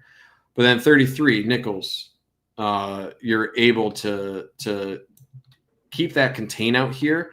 And then at the end of the play, get your hands up, right? If you're not gonna be able to get a hit on him, get your hands up, and that forces the tipped arm. The ball is just fluttering there, and the Nebraska lineman, for whatever reason, decides, "Hey, I'm going to catch that ball." Should just knocked it down. But yeah, just knock it down at that point. So yeah, I mean, overall, this defense. That's all I have for the defense. Overall. Encouraged by the defensive line. I mean, I don't think Nebraska has a great offensive line, but the execution of the stunts, the number of different guys getting home, really, really well done. It makes me optimistic for the pass rush in the future because, you got a lot of young bucks in the secondary, and the best way to help them out is to make the quarterback kind of scared for his life. Yeah. All right, guys. So this is what we got for you. So this week was the Nebraska. There is no game this weekend. So what me and Toski came up with is we're going to do film study next week, but we both agree that maybe the Wisconsin film may not be the best film to review for an upcoming opponent. So we're going to pull some USC film because that's who we'll play the week after. So you'll probably see some USC Little Brother and probably some USC Illinois, and we'll kind of preview for the next week. All right. So same time next week. We'll be live at 7:30. Yeah, 8:30 Eastern, 7:30 Central. Like I said, make sure you send this video out. John Diadamo, appreciate you guys for coming over watching. And we look forward to seeing y'all next week. Appreciate everybody that joined on Twitter and on YouTube. Yeah, appreciate you guys. All right, take care.